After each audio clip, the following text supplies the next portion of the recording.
இப்ப நீ ஒரு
அதே மாதிரியே நீங்கள் வேலை பார்த்தீங்கன்னு வச்சுக்கோங்க.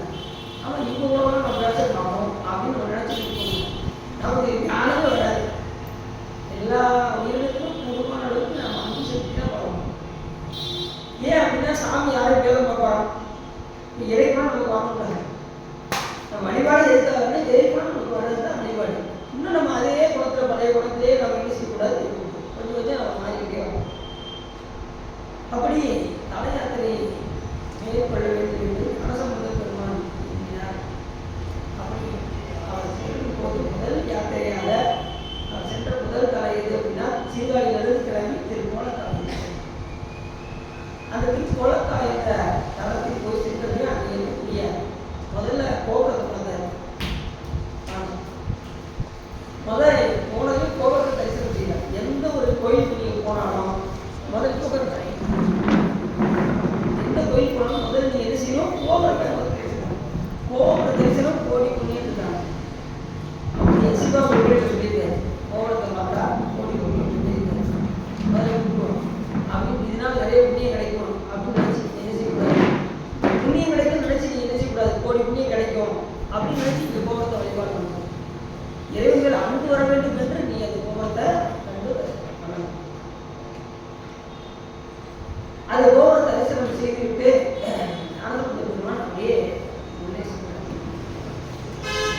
நீ எந்த திருக்கோயிலுக்கு போனாலும் முதல்ல வந்து இப்போ சிதம்பரத்துக்கு போனேன், சிதம்பரத்துக்கு போகும்போது அந்த எல்லையிலிருந்தே வளரும் கோபுர தரிசனம். ரெண்டாவது அதுக்கு முன்னாடி பார்த்தீங்கன்னா அந்த கோயிலுக்கு எல்லை இப்போ போடுவோம், சிதம்பரம் எல்லை வந்து விட்டது, சிதம்பரம் உட்கோட்டை எல்லை ஆரம்பம் அப்படின்னு போட்டுருந்தாங்கன்னா அது உடனே முடியாது. பஸ்ஸில் காரில் போனீங்கன்னா இறங்கி விதையுடைய எல்லையை விழுந்து கொடுத்து அதுக்கப்புறம் நான் உள்ளே போய் சாமி தரிசனம், அதுக்கப்புறம் கோபுர தரிசனம், அதுக்கப்புறம் உள்ள உள்ள சாமியை. ஏன் அப்படின்னா கோபுரம் வந்து எப்படின்னா தூரலிங்கம் என்று பெயர், உள்ள இருக்கக்கூடிய சாமி சூட்சுமலிங்கம் என்று பெயர். இப்போ ஏன் அவ்வளோ பெருசாக கோபுரம் கட்டியிருக்காங்க அப்படின்னா, இப்போ மற்ற காலத்தில் வந்து நீங்கள் இறைவனை வழிபாடு செய்ய முடியாத காலங்கள், தீட்டு காலங்கள், சாமி உள்ளே போய் பார்க்க முடியாத நேரத்தில் அப்போ நீங்கள் வெளியில் வந்து அந்த கோபுரத்தை தரிசனம் பண்ணாலே உள்ள உள்ள சாமியை வழிபட்டதற்கு சட்டம். இப்போ ஒரு துஷ்டி ஆகி போச்சு உங்கள் வீட்டில், அப்போ நீங்கள் கோயில் போக முடியாத சூழ்நிலை, அதை சாக்கு வச்சு ஒரு வருஷத்துக்கு கோயிலுக்கு போக முடியாது. அப்படி போகாமல் இருக்கலாமா, பிறப்பு 3 நாள் தான் தீர்க்கும், 3 நாள் வந்து நீங்கள் கோயிலுக்கு போகணும். சொந்தம் ரொம்ப சொந்தம் அப்படின்னா 16 நாள் பார்ப்பாங்க. அதுவே நீங்கள் அப்பயுமே நீங்கள் கோயிலுக்கு போகலாம், தினசரி நீங்கள் கோயிலுக்கு போகலாம். நீங்கள் வெளியில் உள்ள அந்த கோபுரத்தை தரிசனம் பண்ணிட்டு வந்தாலே சாமி என்ன செஞ்சுருவாரு, எழுதும் கீழ்கணக்கு இந்த நம்பர் சரி சாமி நான் தெரியும். ஆனால் நம்ம அதை சாப்பிட்டு என்ன சுவாசிக்கிறது 16 நாள் போகக்கூடாதுன்னு இருக்காங்க. இங்கே வீட்டை தாண்ட முடியலன்னா பார்த்துக்கோங்களேன், அவ்வளோ வேலை தெரிஞ்சியோ அதை சாப்பிட்டு கோயில் போகிறதுக்கு அப்படி இருக்கலாமா. தினசரி போகணும். நீ எப்படி தினசரி 10 நேரத்துக்கு போகிறோமோ அதே போல வீட்டு காலையில் தினசரி போகணும். வெளியில் இருக்கக்கூடிய அந்த கோபுரத்தை வணங்கி வழிபாடு செய்ய வேண்டும். மேக்சிமம் எங்கே வரைக்கும் போகலாம் தெரியுமா, ஒளிமரத்து வரைக்கும் போயிடலாம். நீங்கள் ஒளிமரத்துக்குள்ளே தான் போக முடியாது, ஒளிமரம் வெளியில் இருந்து கூட நீங்கள். அப்படி அந்த கோலக்காயின தளத்தை உள்ளே போய் சென்று அங்கே பெருமானை நோக்கி இந்த பதிகத்தை பாடினார். அப்படி பதிகம் பாடியதும் பெருமான் மகிழ்ந்து இந்த பாட்டுக்கு மகிழ்ந்து என்ன பரிசு கொடுத்தாரா, பொற்றாளத்தை பரிசாக கொடுத்தார். தங்கத்தை தட்டதான் ஓசை வருமா வராதா, தங்கத்தை தட்டினா ஓசை வருமா, வெங்கலத்தை தட்டினா ஓசை வரும், பித்தளை தட்டினா கூட ஓசை வரும். ஆனால் தங்கத்தை நிகழ்ச்சி கண்டிப்பாக ஓசையே வராது, ஒரு சவுண்டு வராது, சவுண்டு வராது. நீ வேணா நீ போய் செக் பண்ணி பாருங்க. சிவா சொல்லியிருக்காரு, எவ்வளோ அந்த 2 தங்கக்கட்டியை 2 தங்கக்கட்டி இதுக்காக முறுக்கி நீங்கள் டெஸ்ட் பண்ணிடுவா அப்படின்னு ஒரு ஆள் பண்ணிட்டாரு. ஒரு சொற்பொழி அப்படி பண்ணிக்கிட்டு இருந்தேன். ஒரு வீட்டில் போய் செக் பண்ணி பார்த்துருக்காரு. வரலன்னு சொன்னார், சார் நீங்கள் சொன்னீங்க சொற்பொழி சொன்னீங்க, நான் டெஸ்ட் பண்ணி பார்த்துட்டேன், ஓசை வரலை அப்படின்னாரு. எப்படி ஓசை வரும், தங்கத்தை தங்கத்தை தட்டில் எப்படி ஓசை வரும், வராது. எப்படி சொன்னீங்க, எப்படி சொல் பண்ணீங்க, வீட்டில் 2 தோடு இருந்துச்சு, அதை உருக்கிட்டேன், அப்படின்னாரு. தோடையே உருக்கிருக்காரு, இதுக்காக டெஸ்ட் பண்ணுறது பார்த்துக்கணும் வராது. தோட தங்கத்தை தட்டின ஓசை அதுக்கு தங்கத்தை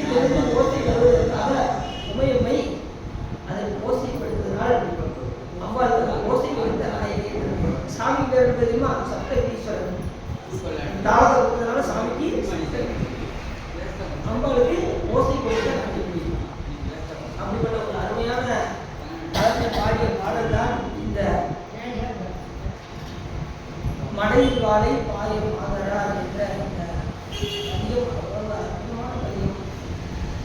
இந்த பாடல நீ எப்படி பாடுறீங்க? எல்லாரும் பாடுவோம். மழை வாழை இதுவரை படிச்சது இல்லையா? இந்த வாரம் பாடுறது என்ன? சரி அடிக்கடி பாடாததுனால ராமி. சரி சரி பாடுறேன். எப்படி பாருங்க, அடுத்த தடவை வாய்ப்போட பாடுறீங்க. மழையில் வாழை வாய மாதரார் உடை பொய்கை கொடக்காவுலா சடையும் பீரையும் சாம்பல் பூச்சும் கிருடையும் கொண்ட உருவமின் கொடோ.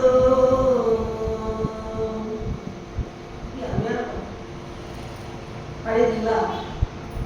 மழையில் வாழை வாய மாதரார் உடை பொய்கை கோடக்காவுலா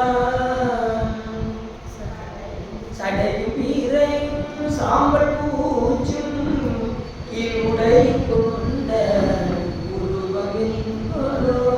இப்படி பாடலாம். இன்னொரு ராகம் அப்படின்னா மழையில் வாழை வாய மாதரா உடையும் பொய்கை கோலக்காவுலான் சடையும் பிறையும் சாம்பல் பூச்சும் கீழ் உடையும் கொண்ட உருவமின் கொடோ. நிறைய வழிபாட்டில் பார்த்தீங்கன்னா இந்த மாதிரி தான் ராகத்தில் பாடுறாங்க. நான் அடியில் நீங்க அந்த ராகத்தில் தான் பாடுவீங்களோன்னு நினைச்சேன். ஆனால் நீங்கள் வந்து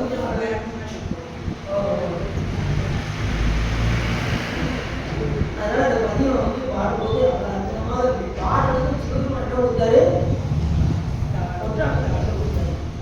இதுல ஒரு முக்கியமான விஷயம் என்னன்னா, அந்த பொற்றாளத்துல என்ன பொறிக்கப்பட்டிருந்தது என்று கேட்டால் நமசிவாய என்று அதுல பொறிக்கப்பட்டிருந்தது. எதுல? பொற்றாளம். ஏன்? இன்னொன்னு அவர் பாடும்போது எப்படி பாடினா ஞானம் சொல்லுவோம். மடையில் வாழை பாய மாதர குடை பொய்கை கோலக்காவுலாம் தட்டி தட்டி பாடுறான். உடனே சிவபெருமானுக்கு பொறுக்கல. ஓ ஞானம் உள்ள வந்து கையை தட்டி தட்டி பாடுதே, பாட்டு வேற ரொம்ப இனிமையா இருக்கு. உடனே கையில் ஒரு பொட்டாளத்தை வந்து எப்போ கை வலிக்க கூடாது அப்படின்னு சொல்லி சாமி என்ன செஞ்சாரா? பொட்டாளம் அழுது கையில் கொடுத்தான். எப்படி ஒரு சிறப்பு கை வலிக்குமே தெரிஞ்சு. ஏன்னா ஏற்கனவே போச்சு உடையது அம்மாவா விளக்கக்கூடிய ஞானசம்பந்தமான இந்த பூமிக்கு வரவழைத்து திருப்பதிகளை கொடுத்துட்டார் என்று சொன்னால் அவர் ஒருத்தர் தான் வேதனையே படலை. ஊழலுக்கு வந்து வேதனையே படாத ஒரு ஆளுங்க ஞானசம்பந்தம் மட்டும்தான். இந்த திருநாவுக்கரசு என்ன பண்ணாங்க? கடலை கட்டி போட்டாங்க, கல்லை கட்டி கடலை போட்டாங்க. 7 நாள் செங்கச்சொல்லை வச்சாங்க. வேற என்ன பண்ணாங்க? இதுக்கு சாப்பாட்டு விஷத்தை வச்சு கொடுத்தாங்க. இப்படி பல சோதனைகள்லாம் பண்ணாங்க. மாணிக்கவாசகர் ஒன்று சிறையில் அடைச்சாங்க. சுடர் மணல ஒரு கோயில் பண்ணாங்க. சுந்தரமுச்சாமிக்கு 2 பேரும் கோயில் சத்தியத்தை மீறி ஆரம்பிச்சாங்க. இது எல்லாருக்குமே தான் சரி. ஆனால் துணியானந்த பெருமானுக்கு கைதுனா கூட வலிக்கணும்னு சொல்லி சாமி என்ன பண்ணிட்டாரா? பொற்றாளத்தை எவ்வளோ சிறப்பாக எல்லாம் என்னன்னா சாமிக்கு ரொம்ப பிடிச்சது எதுன்னா பாடம். நீங்க பாடும்போது உண்மையிலே மகிழ்ச்சி தினசரி நீங்க தேவாரம் பாடும்போது சிவபெருமான் உங்க கூடவே உட்காந்துருப்பாரு. தேவாரத்துல தேவாரம் பாடும்போதெல்லாம் சிவபெருமான் வேற எங்கே இருக்க மாட்டார். திருமுறைகள் எங்க பாடப்படுகின்றதோ அங்கே சிவபெருமான் விளங்கி கொள்வார். ருத்ராஜன் திருநெல் எங்க இருக்கோ அங்கே சிவபெருமான் விளங்கி கொள்வார். சிவலிங்க மூர்த்தத்தில் சிவபெருமான் விளங்கி கொள்வார். அடியாருடைய உள்ளத்தில் எப்போதும் நீங்காமல் இருக்கார். எனக்கு சிவபெருமான் விளங்கி கொள்வதுள்ள இடம். அதனாலதான் நம்ம அடியாருக்குள்ளேயே இருக்கணும். எங்கேயுமே போயிடக்கூடாது. எங்க உத்தரான எங்க வந்துடணும்? அடியார் கூட்டத்தில் வந்து அது பட்டினத்தை சொல்றாரு. அடியார் உறவும் சிவபூசா நேசமும் அடியார் உறவும் தவிர வேறு பயன்படுதோ அப்படிங்கிற இந்த உலகத்துல பயன்படுறது என்ன அப்படின்னா, ஒன்று அடியாருடைய உறவும், 2வது சிவபூசையில் நேசம், சிவபூசையை விருப்பத்தோடு பண்ணுவதும் அடியார்களுடைய உறவும். இந்த 2 தவிர இந்த உலகத்துல எந்த பயன் கிடையாது. எங்க போனாலும் எந்த சொந்த பந்தங்களோடு போய் சுற்றினாலும் எங்க போய் சுற்றி வந்தாலும் இறுதியில் எங்க வரணும்? சாமி வரணும். எங்க போய் சுற்றினாலும் சிவபெருமான் தான். எல்லாருமே சொந்த பந்தங்களால எது வரைக்கும் வருவாங்கன்னா காசு எல்லாம் வருவாங்க. இல்லைன்னா நம்ம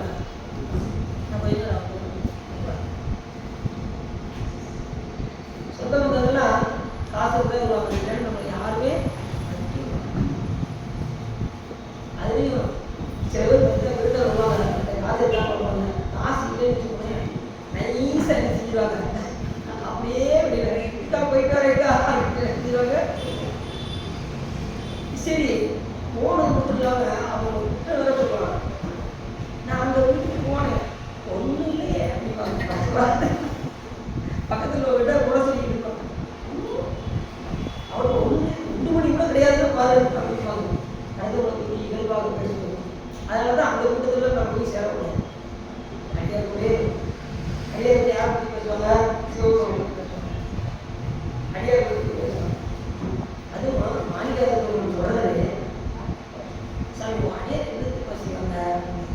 சிரிப்பார், கழிப்பார், தேன்பார், திரண்டு திரண்டு உன் திருவார்த்தை விரிப்பார், கேட்பார், மெச்சுவார், வெவ்வேறு இருக்கும் திருநாமும் தரிப்பார், பொன்னம் பலத்தால் தலைப்பாய் என்பார், அவன் முன்னே நரிப்பாய் வாயில் இருப்பேனோ நம்பி இனித்தால் நல்காயே. நிறைய விஷயம் தெரியுமா? உன்னுடைய புகழெல்லாம் பேசி பேசி சிரிப்பார்கள், கழிப்பார்கள், ஆனந்த கூத்தாடுவார்கள். வேற என்ன செய்யறாங்க? சிரிப்பார், கழிப்பார், கேட்பார், திரண்டு திரண்டு உன் திருவார்த்தையை பற்றி விரித்து விரித்து பேசுவார்கள். சிவபெருமானை பற்றி விரித்து விரித்து பக்கத்துல அடியார்களை கூப்பிட்டு வச்சு பேசுவாங்க. அஞ்சு குட்டிக்கெல்லாம் சிவபெருமான் பால் கொடுத்துருக்காரு, எவ்வளவு கருணையாளர் அப்படின்னு என்ன செய்வாங்க? அடியாருக்கு அடியார் பேசுவாங்க. அப்படி பேசும்போது சாமி கிட்ட அனுப்புகிறது எப்படி இருக்கும்? இதை விட்டு பக்கத்து வீட்டுக்காரங்க உட்காந்து கதை பேசிட்டு இருந்தா நமக்கு என்ன கிடைக்கும்? எண்ணெய் தான் எண்ணெய் ஏறி அவன் பெருமைக்கு அனுப்பிடுவோம். அதை தவிர்த்து அடியார்களோடு நாம் இறங்குவோம். அப்படி ஞானசம்பந்த பெருமான் போய் இந்த பாடல் அப்படியே தாளம் தட்டி தட்டி பாடாரு. உடனே சிவபெருமான் கொட்டாளத்தில் அடைந்தார். அந்த கொட்டாளத்தில் நமசிவாய என்று மொழிந்து கொண்டிருந்தது. அது அவ்வளவு முக்கியமான ஒரு சிறப்பு. ஏன் பஞ்சாச்சாரத்தை குறித்தார்? பஞ்சாச்சாரம் எவ்வளவு சிறப்புடையது. நான் என்பது மாய்பாட்டன், மா என்பது ஆணவமலம், சி என்பது சிவம், பா என்பது அருள்சக்தி, யா என்பது உயிர். இந்த அஞ்சு தான். மற்ற மந்திரத்தை காட்டிலும் ஏன் நமசிவ மந்திர சிறப்புடையது அப்படின்னா இந்த அஞ்சும் என்றும் உள்ள பொருள். மற்ற எதுவுமே என்றும் உள்ள பொருள் கிடையாது. எந்த மந்திரத்தை எடுத்தாலும் என்றும் உள்ள பொருள் சொல்ல முடியாது. ஆனால் நமசிவ மந்திரத்துக்கு எடுத்தாலும் சிவாயகம் சொன்னாலும் இந்த அஞ்சு பொருள் என்றும் உள்ள பொருள். உலகம் என்றும் உள்ள பொருள். நான் மறைப்பாட்டு ஆணவம், இது வளங்கள். அடுத்து ஆணவ மலம் என்று உள்ள பொருள், கண்மம் ஆய ஆணவம் என்று உள்ள பொருள், இந்த உலகம் என்று உள்ள பொருள், சிவபெருமான் என்று உள்ள பொருள், அருட்சக்தி என்று உள்ள பொருள், இந்த உயிர்களாகிய நாமும் என்று உள்ள பொருள். என்னங்க நாம் எப்படி என்று உள்ள பொருள் ஆகும்? நமக்கு தான் 100 வயசு ஆயிடுச்சுன்னா நம்ம இறந்து போறோமே அப்படின்னு நீங்க சொல்லலாம். உடம்பு தான் அழிவே தவிர உயிர் வந்து சூட்சும உடம்பாகும். அந்த சூட்சும உடம்பு என்ன அப்படின்னா, இப்ப நமக்கு வந்து சாமி வந்து கரிகள் 36 கரிகளை கொடுத்துருப்பாரு. அந்த 36 கரிகள்ல 5 கரியை சிவபெருமான் கண்ட்ரோல். அது வந்து சுத்தத்துவம் பேரு. நாதம், இந்து, சாதாரண, ஈஸ்வரம், சுத்தத்தை அப்படிங்கிற 5 தத்துவத்தை சிவபெருமான் வச்சுக்கிறார். மீதி 31 தத்துவத்தை நமக்கு கரிகளாக கொடுத்து இங்க அனுப்புறாரு. அந்த 31 கரிகள் என்ன ஆகுதுன்னா, காலம், நியதி, ஒண்ணுன்னா சரி, காலம், நியதி, கலை, வித்தை, அராகம், பொருடன், மாயை. எத்தனாச்சு? 7 நினைக்கிறேன். அப்படிங்களா? 7 தான். கஷ்டமா 7. அதுக்கு கீழே அந்த கரணம் ஒரு 4. எவ்வளோ? 14. அப்புறம் 5 புலங்கள், சுவை, ஒளி, ஒளி, ஓசை, நாற்றம். அது 5. எத்தனாச்சு? 16. அதுக்கப்புறம் ஞானேந்திரிய மெய்வாய் கண் 5 மெய்வாய் கண் செவி 16 21. அதுக்கப்புறம் ஒரு 5 மெய்வாய் கண் எருவாய் கருவாய். இது ஞானேந்திரியம். அது 5 எவ்வளோச்சு? அதுக்கப்புறம் கடைசி பஞ்சபூதங்கள் 5 எவ்வளோச்சு? 31. இந்த 31 நமக்கு கருவி காணும். சாமி அதை வந்து கண்ட்ரோல் வச்சு நம்மளை இயக்குறாரு. இவ்வளோ இதெல்லாம் இறைவனுடைய கருணை. இதெல்லாம் நமக்கு உடம்பை கொடுக்குறாரு. இதெல்லாம் எதுலேருந்து கொடுக்குறாரு அப்படின்னா மாயிலிருந்து நமக்கு இந்த உடம்பை. அதனால இது வந்து என்றும் உள்ள பொருள். மாயை சிவபெருமான மாயை கண்மம். நம்ம செய்யக்கூடிய கண்ம வளங்களுக்கு மூலமாக ஏன் நம்ம பிறகு வராத மாதிரி பிறகு இருக்கும். பிறகு கொடுத்ததுமே நம்ம இது பிடிக்கும் பிடிக்காதுங்கிற விருப்பத்துக்கு போகிறதுனால அது மூலதர்மமாக இருக்கும். அதுவும் என்று உள்ள பொருள். சிவபெருமான் என்று உள்ள பொருள். வாயில் இந்த அருசக்தி சாமியிலிருந்து சக்தி எப்பயுமே என்ன செய்ய முடியாது, பிரிக்க முடியாது. என்று உள்ள பொருள். யார் என்கின்ற உயிர்களும் என்று உள்ள பொருள். உடம்பு தான் அடிமை தவிர இது வந்து இதில் புத்தக கருவி சொல்ல பார்த்தீங்களா? இதுல சூட்சும உடம்பாக எது வரும் அப்படின்னா மனம், புத்தி, சித்தம், அகங்காரம், சுவை, ஒளி, உரு, ஓசை, நாட்டம் என்கின்ற 9. இந்த 9 சேர்ந்து 8 தான் உடம்பா இது ஏன் ஒன்பதா சொல்றோம் அப்படின்னா, இந்த சித்தமும் மனமும் ஒரே கருவி. தத்துவத்தினாலதான் ரெண்டா இருக்கும், மனமும் சித்தமும். ஆனா அறிவினால அது வேற வேறையா இருக்கும். ஆனா வித்யா மனம்னு சொல்ல பார்த்தீங்களா, 8 தான் வரும். மனம், புத்தி, சித்தம், அகங்காரம், சுவை, மொழி, பொருள், ஓசை, நான். இந்த சூட்சும உணவு வச்சுதான் நமக்கு சாமி மறுபிறப்பு நமக்கு கொடுக்கின்றார். என்னென்ன வேலை செய்தோம் அத்தனை எதுல போய் பதியும் அப்படின்னா புத்தி தத்துவத்துல போய் பதியும். நீ எந்த வேலை செஞ்சாலும் புத்தி தத்துவத்துல போய் என்ன செஞ்சிடும், ஸ்டோரேஜ் ஆகிட்டே இருக்கும். மனசால ஒரு நாள்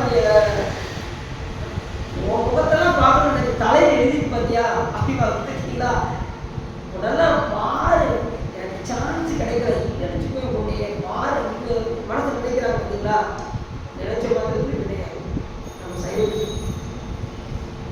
நான் அவன் அடிக்கல, அவளை வெளியில வாயால திட்டல, ஆனா மனசால என்ன செஞ்சுறேன், அவனை திட்டுறேன், பையன் அடிக்கிறேன், எல்லாமே செய்யறேன். அவன் வினை ஆகும் அப்படின்னா நம்ம சிவபெருமான் சட்டத்துல வினை ஆகும். மனப்பாக்கு காயம் மானிடத்தை மரண்படிக்காக ஒன்றோ வானிடத்தை ஒரு மண்மேல் வந்து அறிந்தனை அச்சிப்பர் ஊனிடத்து உடல் மூவரிதை ஒன்றும் உள்ளதோ அப்படின்னு சிவஞானத்தை அறிவிக்கிற நூல் நமக்கு சொல்லியிருக்கிறது. அப்ப மனசால சொன்னாலும், மனசால நினைச்சாலும் பாவம், வார்த்தையால் திட்டினாலும் பாவம், வெளியில இது செயலால செஞ்சிட்டாலும் மனம் பாக்கு.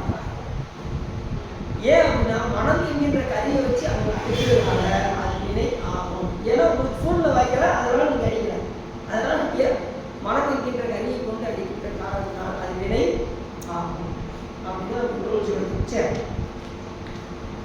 அப்படி ஞானசம்பந்த பெருமான் இந்த மதியத்தை பாடுவது நமசிவாய என்கின்ற அதில் தாவத்தில் கொடுக்கப்பட்டிருந்த காரணத்தால் அந்த வித்தியாசம் ரொம்ப முக்கியமானது. நமசிவாயத்தை வச்சு ஒரு பதிவு எல்லா அதாவது பதிவு பாடிக்கிறாங்க. அந்த ஞானசம்பந்த பெருமான் 2 பதிவு பாடிக்கிறார். ஒன்று துஞ்சலும் துஞ்சல் இல்லாத கோவிலும் அந்த பதிவு, ரெண்டாவது காதலாகி கசிந்து கண்ணீர். இந்த 2 பதியத்தையுமே ஞானசம்பந்த பெருமான் அறிவிக்கிறார் என்று சொன்னால் அப்போ எவ்வளவு சிறப்புடையது. அப்பர் சாமிகள் சொத்து நிவேதியம் பண்ணியிருக்கோம்.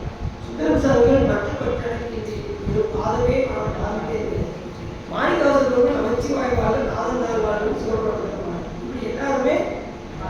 இப்ப நீங்க நமசிவாய சொல்றீங்களா, சிவாயம் சொல்றீங்களா?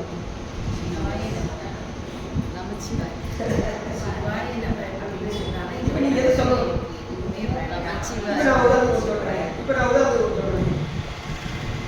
உங்களுக்கு பிடிச்ச ஸ்வீட் 4 சொல்லுங்க அப்படின்னு நீங்க என்ன சொல்லுவீங்க? ஃபர்ஸ்ட் சொல்லுங்க, உங்களுக்கு பிடிச்ச ஸ்வீட் சொல்லுங்க. நீங்க சொல்லுங்க, உங்களுக்கு பிடிச்ச ஸ்வீட் சொல்லுங்க. ஏதாவது 4 யாரும் சொல்லுங்க. மைசூர் பாய் ஏதாவது சொல்லுங்க. ஜிலேபி, பால்கோவா. பார்த்தீங்கன்னா முதல் எடுத்து பால்கோவா. சரி, வேற இன்னொரு மைசூர் பாக். 3வது ஒரு 4 சொல்லுங்க.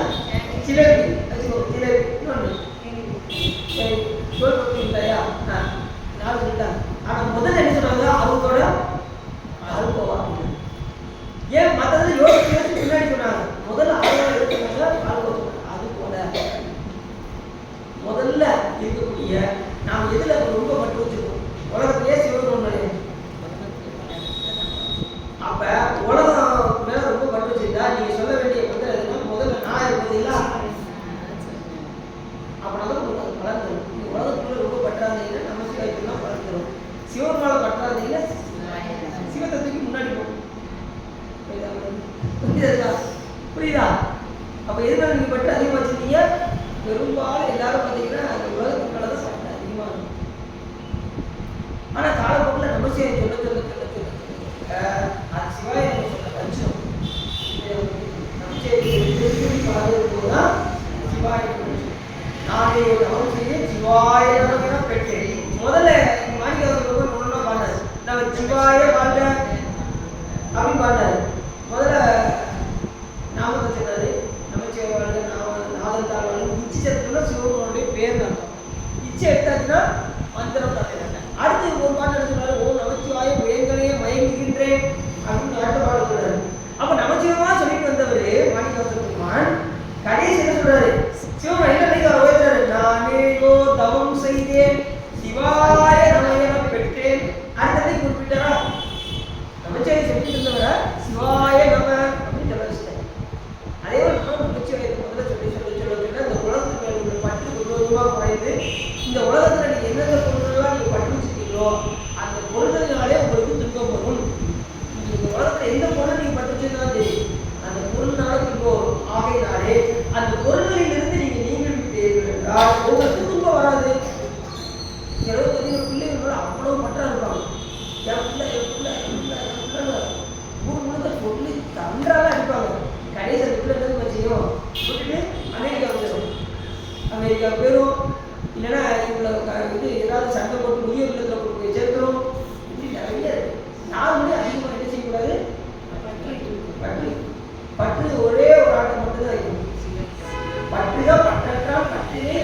உன்னை பற்றிதான் பற்று விடருக்கு. எதை நீங்க நிறைய பேர் சொல்றாங்க, அடியில் நிறைய பேர் போவாங்க, சிவா எப்படி சார் சிவபெருமான் பற்று வைக்கிறது? நானும் குலவாரம் பண்ணி செய்கிறேன், வியாபாரம் பாடுறேன், சிவபெருமான் மட்டும் எனக்கு இதே வர மாட்டேங்குது அப்படின்னு ஒருத்தர் சொன்னாரு. நான் அதே கேட்டேன், ஒரே ஒரு நீங்க சிவபெருமான் நீங்களாம் பிடிக்க முடியாது. நீங்க இந்த உலகத்தில் விட வேண்டியதை விடுங்க, அதுக்கப்புறம் சிவபெருமான் உங்களுக்கு கிடைச்சிருவாரு. உலகத்துக்குள்ள பற்று விட்டா தானே சிவபெருமான் வருவாரு. இந்த உயிர் எதையாவது ஒன்றுதான் பற்றும். ஒன்று உலகத்தை பற்றும், இல்லை சாமியை பற்றும். இதை விட்டு அடுத்து பற்றக்கூடிய பொருள் எந்த பொருள்? சிவன் தான். சிவபெருமான் ஆட்டோமேட்டிக் போய் பற்றிடும். அப்ப நம்ம எதை செய்யணும்? உலகத்துக்கு பற்ற வாழ்க்கை பார்த்து ஆசை வருதா? அது கொஞ்சம் நீங்க வாங்க, வெளியில வாங்க, அது வாட்டு போகுது அப்படின்னு நீங்க வாட்டு போயிட்டே இருக்க. சுட சுட உங்களோட பொருளாதார வாங்க, வெளியில வாங்க. அது எதுதான் பண்ணீங்களோ மனசு. ரெண்டாவது, உலகத்துக்கு பற்ற கொஞ்சம் கொஞ்சமா நம்ம விடணும், விட வேண்டியது விடணும். நான் ஒரு கதை ஐயர் சொல்லியிருக்கேன். ஒரு குரங்கு பிடிக்கிற பார்த்துருக்கீங்களா? குரங்கு பிடிக்கிற பார்த்துருக்கீங்களா? என்ன செய்ய உங்களுக்கு இந்த சின்ன பாட்டு வச்சுருக்கோம். பாட்டுக்குள்ள குரங்கு பிடிச்சி அந்த கடலை எடுத்துக்குள்ள போடணும். அதுக்கு தெரியும் மாதிரி வச்சுக்கணும். வச்சுட்டு இவங்க போய் ஒழுங்கிக்கணும். இந்த குரங்கு கிராமமாக ஓடி வரும். பார்ப்போம் யார் இருக்கிற கிராமமாக ஓடி வரும். ஓடி அந்த கையை உள்ள விட்டு பாருங்க. அது சின்ன ஓட்டே தான் இருக்கும். கையை உள்ள விட்டு கவக்கில் அந்த கடலை எடுத்துட்டு பிடிச்சிக்கணும். எதை? அந்த கடலையை பிடிச்சிக்கணும். குரங்குக்குள்ள பிடிச்சிட்டு வெளியில எடுத்தா கை வரல. ஏன் வரல? இப்ப அது மேல பற்று இருக்கு. எது மேல? அந்த கடலை மேல பற்று இருக்கு. நல்ல குழம்பு நிமிஷம் பிடிக்கிறா இந்த உலகத்தோட பற்ற ஈஸியா இருக்கும். இப்ப நீங்க நல்லா பட்டிட்டீங்க, அது நல்லா பட்டிருச்சு. பட்டி முடிஞ்சு இப்ப அது என்ன செஞ்சிருக்கணும் அப்படின்னா, அந்த கடலை விட்டாச்சுன்னா கை ஈஸியா வந்துருக்கும். ஆனா அது விடாது. அது எப்படியாவது சாப்பிடணும்னு சொல்லி அது மேலேயே பட்டு வச்சிருக்கிறதுனால, அதை பிடிச்சிக்கிட்டே இருக்கிறதுனால வெளியில் எடுக்க முடியாது. அது கூட குரங்காரை வந்து பிடிச்சிட்டு வரும். விட வேண்டியது விட்டா நாம அதனால கொஞ்சம் கொஞ்சமா நாளுக்கு நாள் விட வேண்டியது விட்டா இறைவன் எல்லாத்துலையும் இன்னும் பார்த்தீங்கன்னா நிறைய சாக்லேட் சாப்பிடும். பெரிய ஆளுமே பார்த்தீங்கன்னா ஒரு சாக்லேட் இருந்தால் ஒரு பூங்க இந்த மத்தியில் வச்சுருப்பாங்கல்ல, அதில் ஒரு சாக்லேட் கொடுத்துருப்பாங்க, அதில் ஒரு பூங்க அப்படின்னு வாங்கி சாப்பிட்றாங்க. அப்படிலாம் இருக்காது. இன்னும் நிறைய பட்டுகளெல்லாம் நீங்கள் ஒரு எதில் நீங்கள் ஆர்வத்தையும் பார்க்கணும். அதில் கொஞ்சம் நீங்கள் வச்சுட்டீங்கன்னா உங்களுக்கு அந்த பொருளினால் துன்பம் கிடையாது. அதில் பட்டு வச்சுருந்தீங்கன்னா அந்த பொருளினால உங்களுக்கு துன்பம் வந்துடும். அது பிள்ளைகளாக இருந்தாலும் சரி, மனைவியாக இருந்தாலும் சரி, எந்த ஒரு பொருளாக இருந்தாலும் சரி. ஐஸ்கிரீம் ரொம்ப உங்களுக்கு பிடிக்கும். ஒரு 2 மணி நேரத்துக்கு சாப்பிட்டா எனக்கு ரொம்ப பிடிக்கும். ஒரு நாளைக்கு சாப்பிட்டா வேற ஹாஸ்பிட்டல் போய் டாக்டர் போனது சொல்லுவாரு, என்ன ஐஸ்கிரீமா அப்படின்னாரு. ஆமா டாக்டர். எத்தனை ஓடிச்சு? முதல்ல ஒண்ணுதான் டாக்டர் வாங்கி சாப்பிட்டேன். எல்லாரும் வாங்கி சாப்பிடறாங்க, கூட ஒரு வாங்கி சாப்பிட்டேன். இல்லையே 2 மாதிரி தெரியல, அதுக்கும் மேல சாப்பிட மாதிரி டாக்டர் போய் சொல்லக்கூடாது அப்படிப்பாரு. நானும் சாப்பிட்டேன். அப்படியா? அப்போ தொண்டை இறத்த முடியும் பாடு அப்படின்னு தெரிஞ்சுவாரு. அப்பத்தை முடிவு எப்படியே இல்லையே அந்த பட்டில நீட்டீங்கன்னா அதே எல்லாரும் அனுபவிக்கணும். தப்பு எல்லாத்தையும் கிடைச்சா அனுபவிச்சுக்கணும். ஆனா அதுலேயும் என்ன செய்யக்கூடாது? தாமரை இலையில் தண்ணி விட்டாதவாறு இருக்கிறது. தாமரை இலையில தண்ணி பார்த்துக்கிட்டீங்களா? தாமரை இலையில தண்ணி ஓடுமா? இது என்னதான் நினைச்சா கொடுக்காது. அது போல இந்த உலகத்தில் புளியம்பழம் போல் வாழ வேண்டும். புளியக்காய் எப்படி இருக்கும்? அந்த ஓட்டில் ஒட்டி இருக்கும். புளியம்பழம் 4 வசதியா புளியம்பழம் மாதிரி புளியம்பழம் போல் ஒத்திருந்தே கூட மனிதர் ஒரு நாள் வராது. சாமியை வர அந்த வெள்ளை கொண்டு போயிட்டாராம். புளியம்பழம் போல ஆகிட்டாராம். உலகத்துக்கு பற்ற நீக்கி சிவத்துக்கு பற்ற சொல்றாரு. புளியம்பழம் போல் ஒத்திருந்தே அப்படிங்கிறார் திருமசாமி பாடல். சரி, இப்போ நம்ம பாட்டு செய்வோம். இதை பற்றி டாபிக் போயிட்டே இருக்கும். நம்ம பதியத்துக்குள்ள வந்துடும். இப்படி அந்த நமசிவாயை வந்து அவ்வளோ முக்கியமானது. அந்த சாமி அதுக்கு தருகிறார்.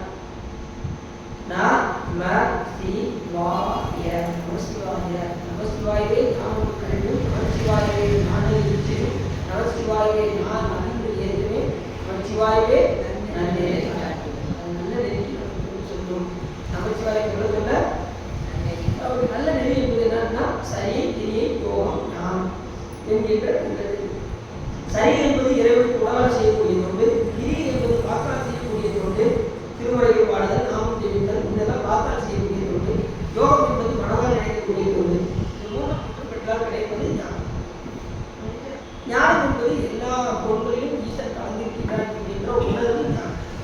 எப்பொருள் என் தன்மைதாயினும் அப்பொருள் மெய்ப்பொருள் காண்பது அறிவு.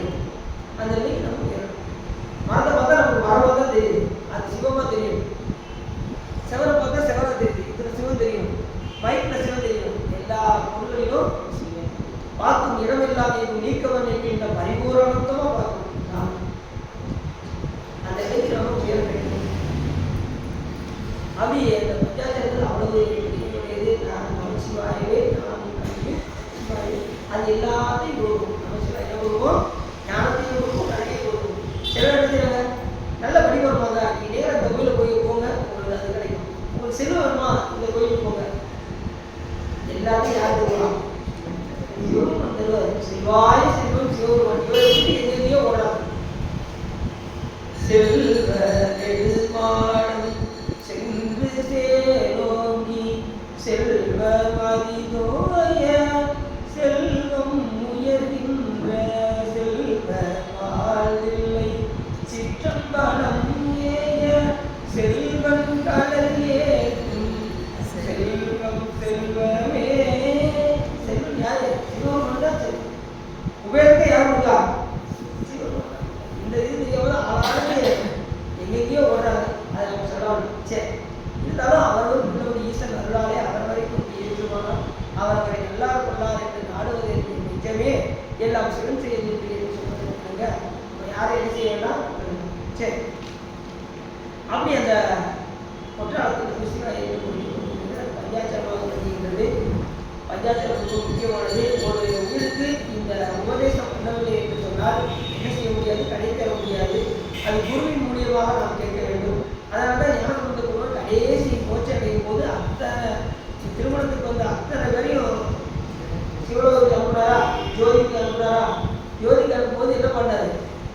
காதலாகி கசிந்து குரு எடுத்துவார். பஞ்சாட்சர உபதேசம் பண்ணுவார்ல, அவர் பஞ்சாட்சர உபதேசமாக வழங்கக்கூடிய அந்த திருமுறையை பாடி அத்தனை பேரையும் ஜோதியை கலந்து அந்த பாட்டு என்ன பாட்டு? காதலாகி கசிந்து நீர் பண்ணி எப்போதும் அதனை நிலைநிறுத்திப்பது வேத ஞானத்தின் மெய்ப்பொருள் ஆவது நாத நாமம்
என்னாச்சு?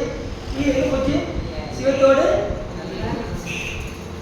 அது மாதிரி பார்த்தீங்கன்னா இந்த பஞ்சாட்சரத்தில் சி என்கின்ற ஓரெழுத்து மந்திரமும், சிவ என்கின்ற இரண்டெழுத்து மந்திரமும், சிவாய என்கின்ற மூன்றெழுத்து மந்திரமும், சிவசிவ என்கின்ற நான்கெழுத்து மந்திரமும், நமசிவாய என்கின்ற ஐந்து எல்லாமே பஞ்சாட்சரத்தில் தான் குறிப்பிட்ட.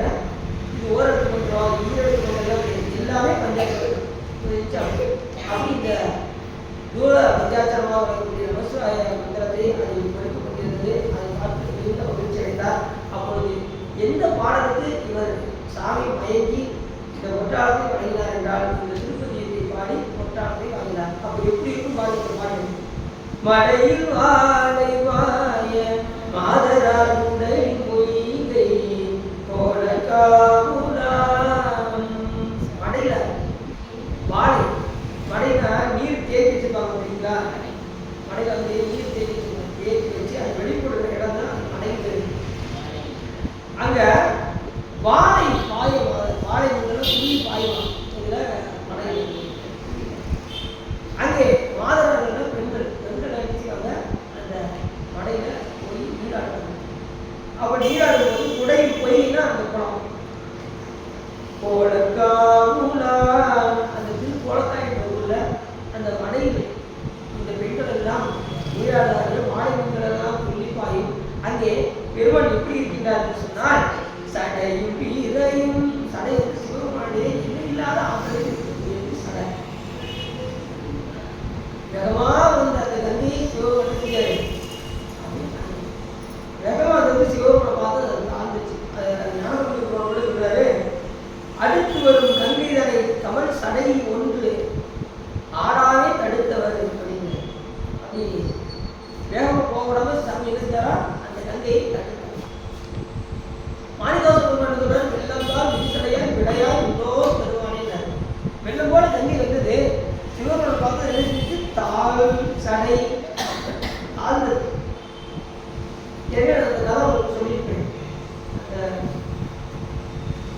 கங்கையோட கதை சொன்னா மகிழன் என்கின்ற அரசன் தன்னுடைய உலகமாக இருக்கக்கூடிய அஷ்டமர்களிடம் போய் சென்று என்னுடைய முன்னோர்கள் எல்லாம் எப்படி இருக்கிறார்கள் என்று கேட்கும்போது அவர் சொன்னாரு, ஞான் விஷயம் பார்த்தேன் பா, உங்களுடைய முன்னோர்கள் எல்லாம் அத்தனை பேர் நாடுகள் இருந்தாங்க. அவருக்கு ரொம்ப பக்குனாயிடுச்சு. யாருக்கு? பகிரதுக்கு பக்குனாயிடுச்சு.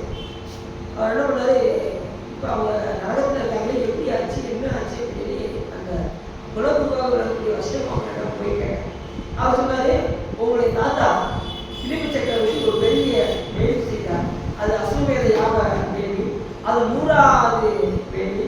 அந்த 100வது யாகத்தை செய்தால் இந்திர பதவியை அடைவார் ஒரு பிலிப்பு சக்கரவர்த்தி. அதை ஒளிந்திருந்து இந்திரன் பார்த்து கொண்டிருந்தான். ஏன்னா அவருடைய பதவிக்கு ஆபத்து வந்துருமே என்று ஒளிந்திருந்து பார்த்தா 100வது அசுமேத யாகம் நடந்துட்டு இருக்கு. அந்த 60,000 பிள்ளைகள் சுற்றி நிற்காங்க. இப்ப என்ன செய்யணும்? இப்ப அந்த யாகத்தை தடுத்து நிறுத்த வேண்டும் என்று அந்த யாகத்தை விடக்கூடிய குதிரையை கொண்டு போய் நேர பாதாள உலகத்துல அதல இதல சுதல தராதல மகாதல ரசாதல பாதாள உலகம் அணிந்தது. அந்த பாதாள உலகத்துல ஜபலமாமுனிவர் தவம் செய்து கொண்டிருந்தார். அவருக்கு முன்னாடி போய் இந்த குதிரையை கட்டி வச்சுட்டு வந்துட்டாங்க. நிறைய இந்திரனுக்கு போய் கட்டி வச்சுட்டு வந்துட்டாங்க. இப்ப பிலிப்பு சக்கரவர்த்தி வந்து யாகத்துக்கு வந்து பார்த்தாரு, அந்த குதிரையை காணும். உடனே 60,000 பிள்ளைகள் போய் எல்லா உலகத்திலையும் போய் கேட்டுட்டு வந்தாங்க. எல்லா உலகத்திலையும் போய் தேடி போனாங்க. ஆனா எங்கேயுமே இல்லை. கடைசி அவங்க பார்க்காத இடம் பாதாள உலகம். அங்கேயும் போய் பார்த்துப்பாங்கன்னு சொல்லுது. உடனே 60,000 பேர் வந்தாங்க. அந்த கமலமாமுனியரிடம் கட்டப்பட்டிருந்தது. உடனே 60,000 பிள்ளைகளும் ரொம்ப எய்த பார்த்தாங்க. அந்த நேரத்தில் நெற்றிக்கண்ணை திறந்தார். அத்தனை பேர் பக்கமாக 60,000 பிள்ளைகளும் எங்க போவாங்க? ஒரு அடியவரை அடியவருக்கு தீங்கு செய்தால் கண்டிப்பாக நரகம். இது ஒரு உதாரணம். அடியவருக்கு தீங்கு செய்ய நினைச்சாங்க, அம்பு நினைச்சாங்க, அத்தனை பேர் நடந்து. இப்ப அவங்க புண்ணியதிகள் அவங்களுடைய இதை அடைத்தால் நமக்கு என்ன உண்டாகும்? அவங்களுக்கு நற்கதி அடைவார்கள் என்று தெரிந்து கங்கையை வரவழைக்க வேண்டும். அந்த ஆதாய கங்கையை வரவழைத்தால் 60,000 பேர் என்ன வருவாங்க? உங்க தாத்தாவெல்லாம் மீண்டு வருவார்கள். நரகத்திலிருந்து மீண்டு வருவாங்க. அதனால இறந்தவங்க புண்ணிய நதிகளை போய் கரைக்கிறோம். எதுக்காக? இதுக்காக நம்ம நாம போகக்கூடாது என்பதற்காக நாம புண்ணிய நதிக்கு போய் நாம் கரைக்கின்றோம். அப்படி அந்த குதிரையை மறுபடியும் கொண்டு வந்து அதை விட்டாங்க. அப்ப இவங்க என்ன செய்ய வேண்டும் என்று பகிரவர் கேட்க உடனே கங்கை கங்கையை நோக்கி தவம் செய்வாயாக என்று வசிஷ்டமாக சொல்ல கங்கையை நோக்கி ஒரு 10,000 ஆண்டுகள் தவம் செய்தார். 10,000 ஆண்டு தவம் செஞ்சது உடனே கங்கை வந்தார். வந்து என்ன வேண்டும் என்று கேட்டார். உடனே எனக்கு நீங்கள் வர வேண்டும், வந்து என்னுடைய 60,000 முன்னோர்கள் மேல் பாய வேண்டும், அவர்கள் நட்டதை அடைவார்கள் என்பதற்காக நீங்கள் அவர்கள் மேலே பாய வேண்டும் என்று கேட்டதும் உடனே என்னுடைய வேகத்தை யாருமே தாக்க முடியாது. கங்கை சொல்லுது யார்கிட்ட? பகீரதாசன். என்னுடைய வேகத்தை யாராலும் தாங்க முடியாது, எனக்கு தாங்கக்கூடிய ஒரே ஆள் சிவபெருமான் ஒருவர் தான். நீ அவரை நோக்கி தவம் செய்வாயாக அப்படின்னு சொல்லி கங்கை உடனே மறுபடி 10,000 ஆண்டு தவம் செய்தான். சிவபெருமான் மகனே உனக்கு என்ன வேண்டும் என்று கேட்டார். உடனே சாமியே கங்கையை வரவழைத்து 60,000 என்னுடைய பாட்டனார்கள் மேல் பாய வேண்டும், அவர் நன்மை அடைய வேண்டும் என்பதற்காக கங்கையை வரவேற்கும் போது நீங்கள் அதை தடுத்து அடைய வேண்டும் என்று கேட்டதும் நீ தவம் செய்ய நான் பார்த்துக்கிறேன் அப்படின்னு சாமி. மறுபடியும் 10,000 ஆண்டு தவம் செஞ்சால் கங்கை வரமா வந்தது சாமியை பார்த்து தாழ்ந்து சிவனுடைய திருச்சடை சாமி தடையில வேலை எவ்வளவு கருணையாக இருந்தாங்க. எல்லாத்தையும் தாக்கக்கூடிய ஒரே கடவுளையாக சிவன் அப்படி கங்கையை தாங்கினார். அதில் ஒரு முடி எடுத்து விட்டதை கீழே வற்றாத ஜீவகதியாக போயிருக்கின்ற கங்கை. காசி கேட்டீங்களா? கங்கை பார்த்தீங்களா? கலந்துரை அது மாதிரி நீங்கள் தண்ணி பாட்டில் எடுத்துப்பாங்க எவ்வளோ வெள்ள ஒரே எடுத்துப்பாங்க. அதுதான் குடத்தை போடுவாங்க, எல்லாமே செய்வாங்க. குடம் எரிக்கிட்டே இருக்கும், எரி பாதியும் எடுத்து உள்ளே போடுவாங்க. அதில் தான் நம்ம குடிக்கிறோம். ஒன்றுமே குடம் வாடகை அடிக்காது. காசியில் குடம் வாடகை அடிக்காது, பூ மணக்காது, மாடு முட்டாது, கெவுளி கட்டாது, நாய் பறக்காது, காலை கரையாது, பள்ளி கத்தாது. இப்படி எல்லா சிறப்பும் காசு அப்படின்னு எல்லாமே பார்த்தேன். சாமி அதை பார்த்தபடி ஒரு சாமி வச்சு மாடு பக்கத்தில் டீ குடிச்சுட்டு இருக்கோம்.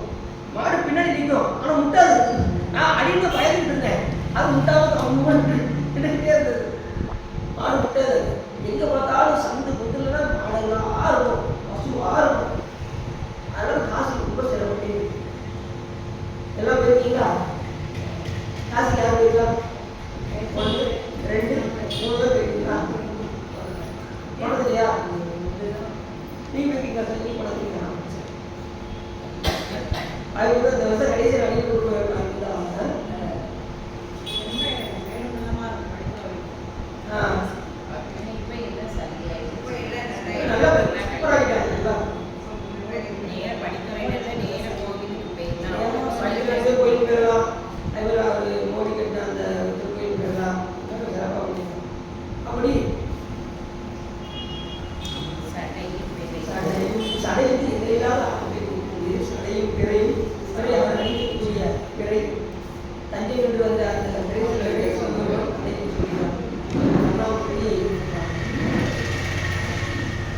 சடை பிறை சாம்பல் மூலிகாலத்தில் எல்லா வீட்டையும் கொடுக்கி சிவபெருமான் அந்த சாம்பலை எடுத்து திருநீராக அடித்து கொள்வார். சாம்பல் பூச்சும் உடையும் கொண்டு உடை என்ன உடை அப்படின்னா சாம்பல் பூச்சு, சடையும் பிறையும் சாம்பல் பூச்சும் கீழ் உடையும் கொண்ட கீழ் உடை என்னன்னா அருணாக்கேற்கிறீங்களா? அருணாக்கேற்கிறீங்களா? அருணாக்கே கீழ் போய் கீழ் போகணும் அடைவு. இந்த முதல் சமயம் பாடுவார். நீங்கள் பார்த்தீங்கன்னா அந்த முன்னாடி நீங்க பாடல திருநீருமை பூசி உந்தன் தானே வந்தடைந்து தலைவாயை ஏற்றுக்கொள்ளி வாழா கண்ணி பங்கா மணவாடியில் மாணிக்கமே ஆளாய் நின்ற எல்லாள் இனி யாரை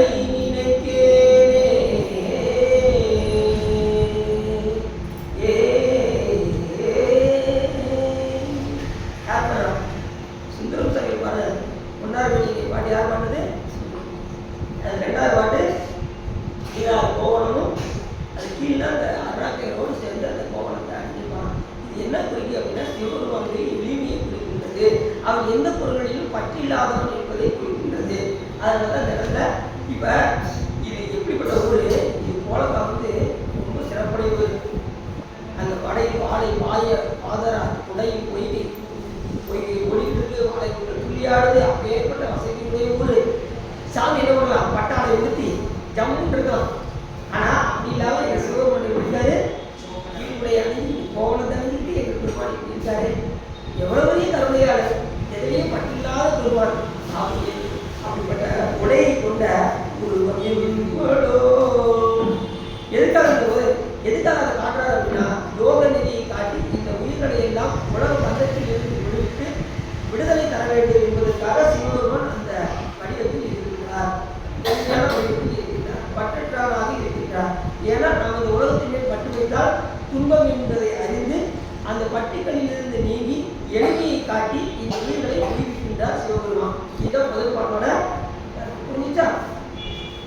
இப்பதான் கொஞ்சம் புரியுற மாதிரி இருக்கு.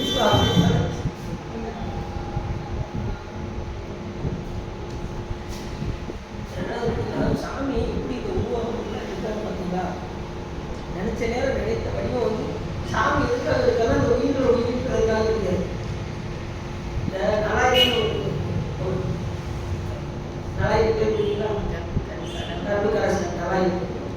அவர் ஒரு உயிர் வந்து அவரை அடைய வேண்டும் என்பதற்காக என்ன பண்ணுவாரு, அவங்க அப்பா போயிருக்காங்க. அவங்க அப்பா என்ன சொல்றாரு அப்படின்னா, நீ என்னுடைய சம்மதம் முக்கியம் இல்லை, நாலாயிரம் போய் நீ கேட்க வேண்டும். அவர் சம்மதம் இருந்தால் முடித்து கொள்ளலாம், நீ என்னிடம் சம்மதம் பேசலாம் அப்படின்னு அவங்க அப்பா சொல்லுவார். இவர் என்ன பண்ணுவாரு, இந்த முடிவு வருஷத்துல போனோம்னா அவர் ஒத்துக்கிட்ட மாட்டாருன்னு சொல்லி இவரை உண்மையை விட்டு ரிஷி வந்து நினைச்சதால என்ன வருவாங்க, அவங்க என்ன வேணாலும் பண்ணுவாங்க. உடனே அன்பதை கூப்பிட்டு உருவத்தை கொஞ்ச நேரம் கொடுக்கணும் அப்படின்னு கேட்பாங்க. யார்கிட்ட? மன்மதன். உடனே சரி ரிஷி கேட்கிறாரு, நம்ம வாட்டி மறுத்தோம்னா நாளைக்கு தான் சாபம் விடுவார் அப்படின்னு சொல்லி அவன் தன்னுடைய உருவத்தை கொஞ்ச நாள் கொடுக்கணும். அந்த அழகான தோடு போய் யாருக்கு முன்னாடி போயிருப்பாரு, வயலுக்கு முன்னாடி போயிருக்க அவள் என்ன பண்ணுவா, பார்த்து அவர் ரொம்ப பிடிச்சது. சரி நான் கல்யாணம் வந்துக்கிறேன் அப்படின்றது உடனே அவங்க அப்பாவை போய் பார்த்துட்டு இந்த மாதிரி பாருங்க, எப்படின்னா ஒரு பெண்ணை விரும்புறதுக்காக முகூர்த்த மாத்திராங்க பாருங்க. நம்ம சாப்பிட முடியாரா இல்லைங்களா? அதுக்கு எதுபடி பண்ணிருக்கேன் கடைசி குடிக்காக சத்திய மருத்துவத்தை நம்ம ஒழிக்கிறாரா? இந்த கதையை கொஞ்சம் லைட்டாக சொல்லிடுறேன். இந்த கதை பாதி நீங்க நைட் போய் சிவா பாதி சொன்னாரு, மீதி பாதி சொல்லியிருந்தா இப்ப என்ன பண்ணா உடனே 2 பேருக்கு திருமணம் ஆன அடிக்கடி சொல்லி என்ன பண்ணாரு, இவரை சோதிக்க வேண்டும், மதிவிரதையும் எப்படி நம்ம சோதிக்கலாம் அப்படின்னு சோதிப்போம் அப்படின்னு சொல்லி அந்த முனிவர் என்ன பண்ணாரு, அந்த அழகான தோட்டத்துல இருந்து ஒரிஜினல் தோட்டத்துக்கு வந்துருவாரு.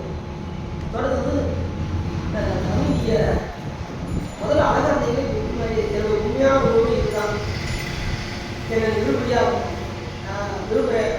உடனே தொழுநோய் தான் வர ஆரம்பிச்சு. தொழுநோய் வர மாதிரி இன்னொரு டெஸ்ட் வைப்போம் அப்படின்னு தொழுநோய் வர மாதிரி காமிக்கிறாரு. அப்படி இப்போ தொழுநோய் இருக்கு எல்லாம் ஒன்னால தான் அப்படின்னு வைய வர செய்கிறாரு. அப்படியாவது விட்டு போயிடுவான்னு பார்க்குறாரு. பார்த்தோம்னா அசையல கடைன்னா ஒரே கடவுள்னா அது என்ன நோய் வாய்ப்பட்டாலும் சரி உங்களுக்கு தான் கொண்டு செய்யறேன் அப்படின்னு சொல்லி கூட இருப்பாங்க. இதையும் பாஸ் பண்ணிட்டாங்க, வேற என்ன செய்வோம் அப்படின்றது 3வது டெஸ்ட் போட்டு தெருவுக்குள்ள ஒரு ராசி அவளை நான் ரொம்ப விரும்புகிறேன், அவளை அடையணும்னு நினைக்கிறேன் அப்படிங்கிற யாரு இந்த முனிவர் சொல்றாரு. உடனே சாமி நான் தொழுநோயோட இருக்கேனே, அவன் எப்படி வந்து விரும்புவா அப்படிங்கிறாரு. அப்பயும் இந்த பெண்ணு வந்து என்ன செய்யறா, நான் எப்படியாவது உங்களை நான் சம்மதம் வாங்கி உங்களை அவரோட சேர்த்து வைக்கிறேன் அப்படின்னு சொல்லி இந்த பதிகரை சொல்றான். போய் என்ன செஞ்சா, அவங்க வீட்டுக்கு முன்னாடி போய் அவங்க எந்திக்கிறதுக்கு முன்னாடியே போய் வீடு வாசல்லாம் குடிச்சு கோலம் போட்டு வச்சு வச்சுட்டு டெய்லி இப்படியே நடந்துகிட்டே இருக்கு.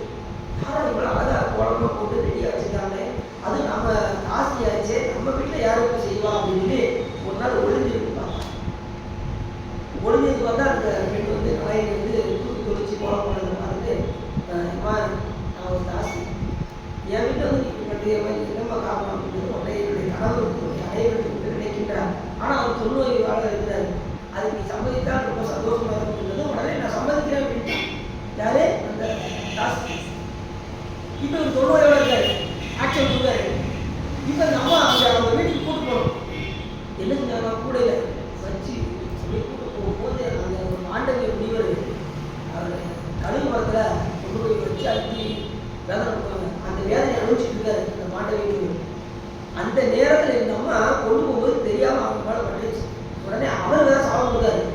விடுவதற்குள் சூரிய உதயத்துக்குள் ஒரு கணவர் இறந்து விடுவார் அப்படின்னு சாப்பிடுவதும் அதான் இவங்க சொல்லிட்டாரு அப்படின்னு சொல்லி கொண்டு போய் விட்டதும் உடனே இப்போ பதிவிரதையாக இருக்கின்ற காரணத்தினால் சூரியன் உதிக்காமல் இருக்கட்டும் அப்படின்னு உதிக்கவே இல்லை.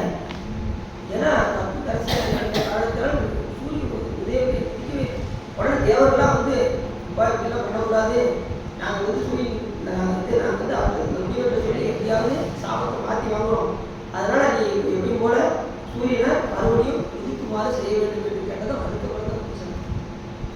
அது மாதிரி கண்ணகி சிலையை இது மதுரை வச்சா பார்த்தீங்களா அப்படின்னா ரொம்ப பதிவாதையாக இருக்கிறாங்கன்னா என்ன ஆகும் அப்படின்னா அவங்க சொன்னதெல்லாம் நடக்கும். இப்படி நிறைய கதைகள்லாம் இருக்கு, சின்ன சின்ன கதைகள்லாம் வரும். சரி, இப்போ எதுக்காக சொன்னா பேசணும்னா அப்படியே போயிட்டே இருக்கணும்.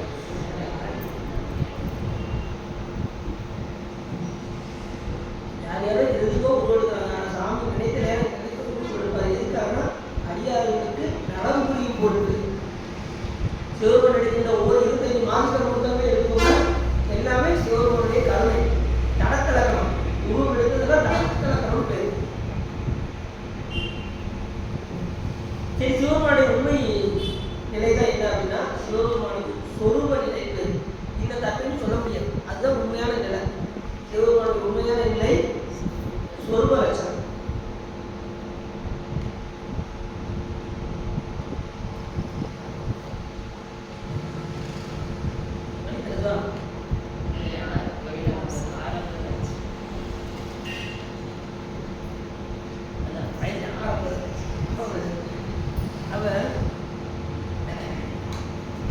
இந்த தடத்துல சாமி உருவம் கொண்டதுன்னா தடத்துல எதுக்காக நமக்காக சாமி இறங்குறார்.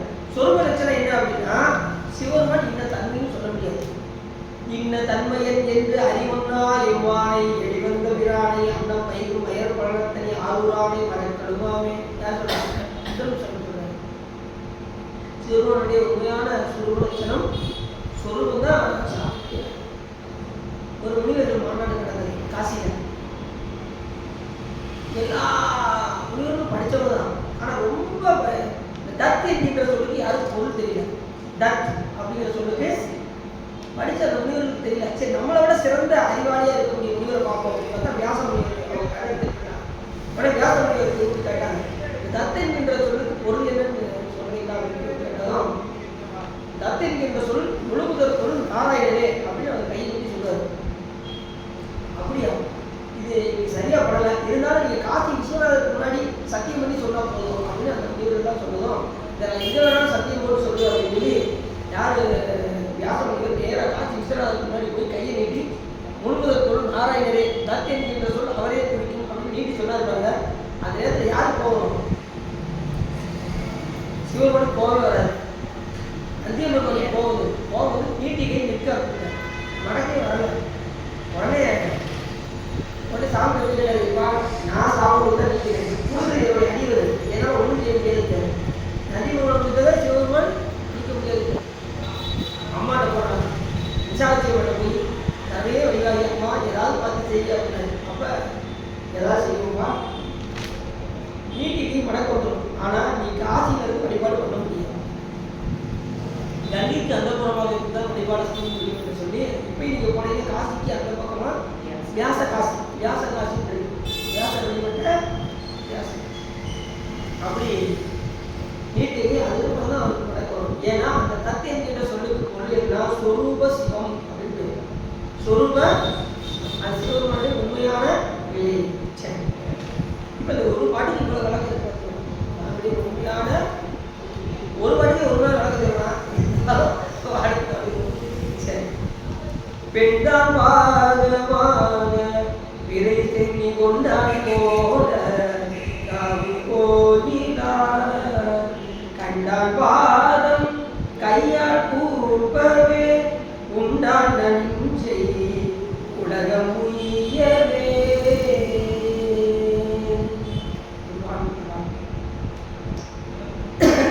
ஒரு பாகத்துல உபரிமணி ஒரு பாகமாக வைத்திருக்கின்றார், ஒரு பாகமாக பிறை சென்னியில் பிறை அடைந்திருக்கின்றார். அவருடைய கருணாமூர்த்தி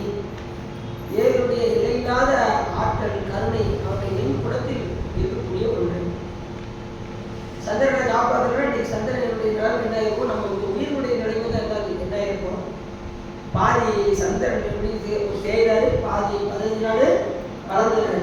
அது அமாவாசையும் பௌர்ணமியாக நாம் கொண்டாடுகிறோம். ஏன் அதனால அது வந்து புண்ணிய காலமாக ஆகியது. ஏன்னா சந்திரனுக்கு பால் கொடுத்த காரணத்தினால் அது புண்ணிய காலமாக ஆகியது. பௌர்ணமியும் அமாவாசையும். அதில் 3ஆம் பிறை வரும் பார்த்தீங்களா, 3ஆம் பிறை மாதத்துக்கு 3ஆவது நாள் பார்த்துட்டீங்களா, அதெல்லாம் வாய்ப்பு கிடைச்சா பார்க்கணும். நீ எவ்வளோதான் சொல்லுன்னு சொன்னாங்க அந்த நேரத்தில் எனக்கு மறந்துருக்கு சார் அப்படின்னு சொல்றதுல வேற மறைச்சிருவோம். சில நேரத்தில் மறந்துடும் நமக்கு. சிலவர் யாவும் பார்ப்பாங்க.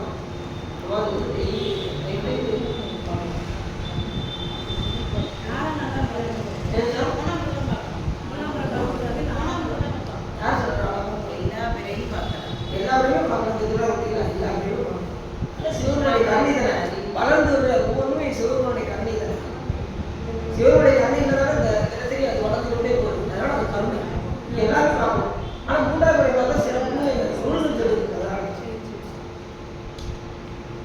அப்படி பெண்தான் பாகமாக திரை செய்தி கொண்டான் கோணக்கா கோயிலா, அந்த கோயில கோணக்கா போய் கண்டான் பாதம் கையால் போய் அப்படிப்பட்ட பெருமானை நாம் கையால் கூப்பினோம் என்று சொன்னால் நமக்கு உண்டா நெஞ்சு உலகம் உயர்வு. எதுக்காக அந்த பெருமான் விலகி கொண்டிருக்கிறார் சொன்னால் இந்த உலகம் உயிர்களுக்காக நெஞ்சை உண்ட காரணத்தினால் அவனை அங்கே போய் கையால் பொழுது உண்டா நெஞ்சை.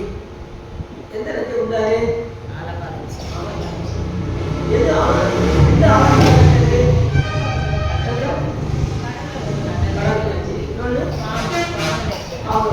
இது ஒரு ஆளா அது ஒரு ஆள் ரெண்டு சேர்ந்து அழகானது. முதல்ல பிரம்மா ஒன்றாரு, விஷ்ணு போட்டாரு, அவர் 33 கோடி தவிர முன்னாடி போனத அந்த கூட்டத்தில் ஒரு ஆள் இல்லை. யார் சொல்லுங்க? சிவபெருமான் இல்லை அந்த கூட்டத்தில். எல்லாரும் எங்கே வர்றாங்க? சிவபெருமான் பார்க்க. சிவபெருமான் போய் தஞ்சை படைத்தார்கள். அப்போ சாமி அமையும் அடைத்து உடனே சுந்தரம் சாமியை அடைத்து அந்த நஞ்சை திரட்டி கொண்டு வந்துட்டாரு. அவ்வளோ கோடி கடலில் இருக்கக்கூடிய நஞ்சை நாவல் தட்டி கொண்டு வந்துருந்தார். அது சாமி நஞ்சு. அப்படி இந்த காலம் என்ன பேரு? பிரதோஷ காலம் என்று பேர். இந்த சனி பிரதோஷம் எது விசேஷம் தெரியுமா உங்களுக்கு? சனி பிரதோஷம் சிவபெருமான் அங்கே நன்றி சாப்பிட்டு சனிக்கிழமை. யாரும் சனிக்கிழமை பண்ணிருக்கீங்களா? சனிக்கிழமை யாரும் பண்ணலையா? சனிக்கிழமை யாரும் பிறந்தது இல்லையா? சனிக்கிழமை யாரும் பிறந்தது இல்லையா? உங்க பையன் சனிக்கிழமை பிறந்ததுங்களா? அறிவு சனிக்கிழமை பிறந்தது. சனிக்கிழமை வந்து சாமி நஞ்சு உண்டா இதை அதனால சனி பிரதோஷம் விசேஷம். பூனல் பொலிகள் அரவம் உன்சடை. பூனல் பொலிகள் அரவம்னா அழகிய புள்ளிகளை உடைய அந்த பாம்பு. அரவம்னா பாம்பு. அது புள்ளி புள்ளியாக இருக்கும் பார்த்தீங்கன்னா பாம்பு கண்டா படையும் நடுக்குவாங்க. ஆனால் சிவபெருமான் அங்கமெல்லாம் பாம்பாக இருக்கும். சிவன் வந்து குயங்கன்னு சொல்லுவாங்க பார்த்துருக்கீங்களா? குயங்கன்னு சொல்லி ஒரு பதிவே பண்ணியிருக்காரு மாணிக்கவாசகர். என்ன பண்ணுங்க? இது உயர்ந்த பெருமான் சிறியோமை. யாத்திரை பத்து யாத்திரை பத்து. குயங்கன் அப்படின்னா பாம்புகளை அணிந்தவன் பேர். உயர்ந்த பெருமான் சிறியோமை போவாதுள்ளம் கடந்துணர்வாய் உருக்கும் வெல்ல கருணையினால் என்ன பட்டன்பார் ஆட்பட்டியில் வந்து ஒரு கடுமின் போவோம் காலம் வந்தது தான் பொய் வீட்டுடையான் கடல் புகவே சொல்றேன். இன்னும் அடியார்களை நீங்க என்ன செய்யணும்? அடியார் அணியிலும் அகல விளையாட்டு செடிசே உடலை செலநீக்கி சிவலோகத்தே நம்ம வைப்பான். ஒடிசே வேலி வேங்கண்டா பொன்னடிக்கே அடையும் போய் நாம் சிவகுருத்து இனி அணியார் கதவு அடையாமல் கதவு அடையாமல் சிவபெருமான் திறந்து செஞ்சாரு. அடியார் பொருட்களே அகல விடுவீங்கள் உங்கள் விளையாட்டை. சிவபெருமானை சீக்கிரம் என்ன செய்ய? காலம் உண்டாகவே காலம் செய்து முடியுங்கள். எப்படி சொல்றாரு மாணிக்கவாசகர்? இன்னும் விளையாட்டு இருக்கிறீங்க. காலம் உண்டாகவே சிவபெருமானுடைய காதல் செய்து முடியக்கூடிய வழியை பாருங்கள். யார் யாரையோ காதல் இருக்கு. நம்ம பிள்ளைகள் மேல காதல் இருக்கு, கணவர் மேல காதல் இருக்கு, மற்றவங்க மேலாம் அன்பு இருக்கு. ஆனால் சிவபெருமான் வரும்போது அங்கே சிக்கல் வருது.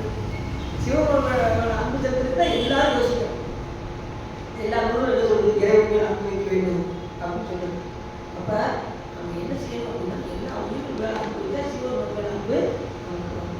எல்லாரும் நீங்கள் வகையை பார்த்தீங்கன்னா சிவபெருமான் மேலே அன்பு வரவே வரும். ஆனால் எல்லா உயிர்களுக்கும் நாம அன்பு செலுத்தணும். எல்லா உயிர்களுக்கும் செலுத்தணும் வந்து ஞானம் என்பது என்னன்னா இப்படி எல்லா உயிர்களும் செலுத்த இறைவன் மேல் அன்பு தானாக வந்துவிடும். ஈசன்பால் அன்பு, ஞானம் ஈசன்பால் அன்பு. அப்படி அந்த பாட்டு வந்து யாத்திரை பார்த்தீங்கன்னா எல்லா பாட்டிலையும் சிவபெருமான் மேல் அன்பு வேண்டும் அன்பு வேண்டுமே பாடிப்பார், பாடிக்க சொல்லணும் திருவாசகம். ஆனால் இந்த ஒரு பதியத்தில் மட்டும் அடியார்களுக்காகவே பாடின பாட்டு யாத்திரை. அடியார்களே அகலக்கூடிய விளையாட்டை நீங்க செய்ய வேண்டிய வேலை என்னன்னா புகழ்பின் சிவபெருமானை புகழ்ந்து திருமுறைகள் பாடுங்க. புகழ்னா என்னது? புகழ்நூல் திருமுறைகள். தொழுவின் கையால் கூப்பி தொழுங்க, உலகாரப்படி செய்ய, இந்த மாதிரி கையினால் திருத்தொண்டு செய்யுங்கள். அடுத்தது பூ புனைவின் பூ கட்டி இறைவனுக்கு சாத்துங்கள். யார் சொல்றா? மாணிக்கம். புகழ்வின் தொழுவின் பூ புனைவின் பேருந்தாளையை கொண்டு வைக்கிறது இடமின் எல்லா அல்லடையும் ஈரியோர் இடையூறு அடையாமல் நெகிழும் அடியார் முன் சென்று நாம் நெஞ்ச முறைக்கு நிற்போமே. சிவலோகத்துக்கு போய் அந்த அடியார்களெல்லாம் பார்த்து நாம் நெஞ்ச முறைக்கு நிற்க வேண்டாமா? அந்த அடியார்கள் நாம் இருக்க வேண்டாமா? இந்த நாமத்தை நாம் சொல்ல வேண்டாமா? சிவலோகத்தில் போய் அந்த சிவபெருமான் அந்த வேண்பத்தை நாம் அனுபவிக்க வேண்டாமா? இன்னும் காலத்தில் நம்ம வீணாக போய் கொண்டிருந்தோம் என்றால் நமக்கு காலம் போய்க்கும். நம்ம 100 வயசு இருக்கோம்னு நிச்சயம் இருக்கு. நான் 100 வயசு வரை இருப்பேன் அப்படின்னு யாராவது சொல்ல முடியுமா? கேள்வி கொடுக்க முடியுமா? கொடுக்கவே முடியாது. பிறப்புக்கு கேள்வி இருக்கு. ஆனால் இறப்பு மட்டும் சாமி அறிவிச்சிருந்தான்னு வச்சுக்கோங்க. எங்கள் ஒருத்தர் உயிர் வர முடியாது. எல்லாரும் இப்போ ஓட்டு மாறிக்கலாம். 11/11/2028 போட்டுதுன்னு சொல்லுவாங்க. யாரும் போப்பாங்க 2020 போய் இந்த உலகில் கடை கொடுப்பாங்க. அப்படி யாராவது கடை கொடுப்பாங்க? எதுவுமே செய்யணும். சாமி யாராவது எல்லாத்தையும் பறிச்சிட்டாரு. அதெல்லாம் தெரிஞ்சா இன்னொன்னா இறக்குற நாள் தெரிஞ்சா இருக்கிற நாள் நரகமாக மாறிடும்.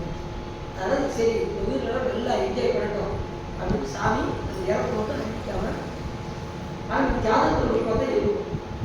அது ரொம்ப ஆள் கண்டுபிடிக்கிறவங்க ரொம்ப படித்தவங்க தான் அதை கரெக்டாக சொல்லுவாங்க.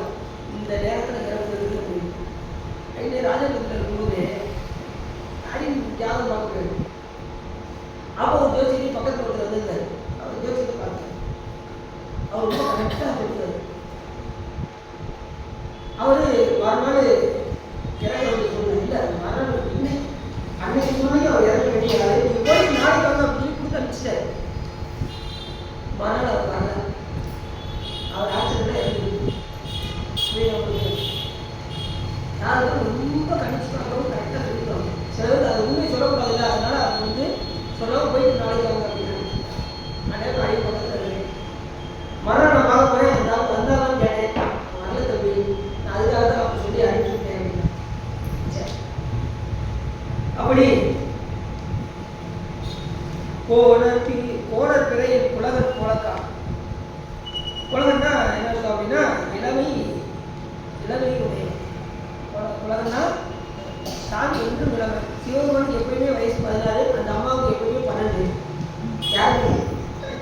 யாருக்கு அம்மாவுக்கு உமைமைக்கு எப்பயுமே 12, சிவபெருமானுக்கு எப்பயுமே 16.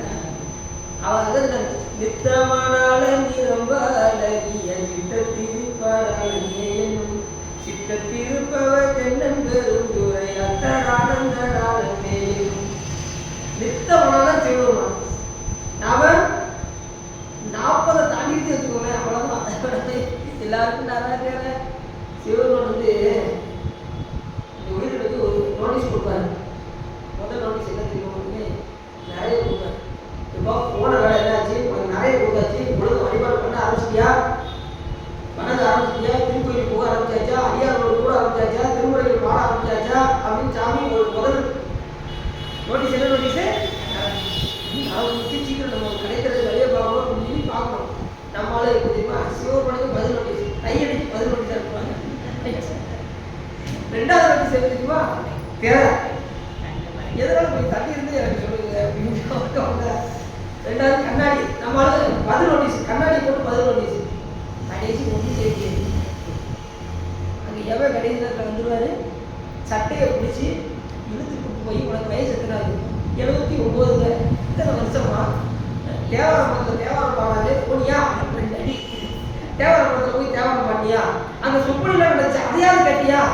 இல்லைங்க, சரி ஒரு 5 நிமிஷம் வெயிட் பண்ணுங்க, நான் தேவரப்படத்தில் போயிட்டு வந்து அப்படின்னா வரோம். ஒன்றுமே செய்ய மாட்டார், அடிச்சே எடுத்துக்குவான். பாவம் செய்யாது மனமே நாளை கோபம் கொண்டே எவன் கொண்டோம் இதுவான். அதுக்கு முன்னாடியே நம்ம என்ன செய்யணும், அவனுக்கு கோபம் பண்ணபடி நம்ம நடக்கணும். அடியாரோடு இணைக்கணும்னா அவனுக்கு வேலை கிடையாது, எவனுக்கு வேலை கிடையாது. அடியாரோடே இணைந்து இருந்தால் அவனுக்கு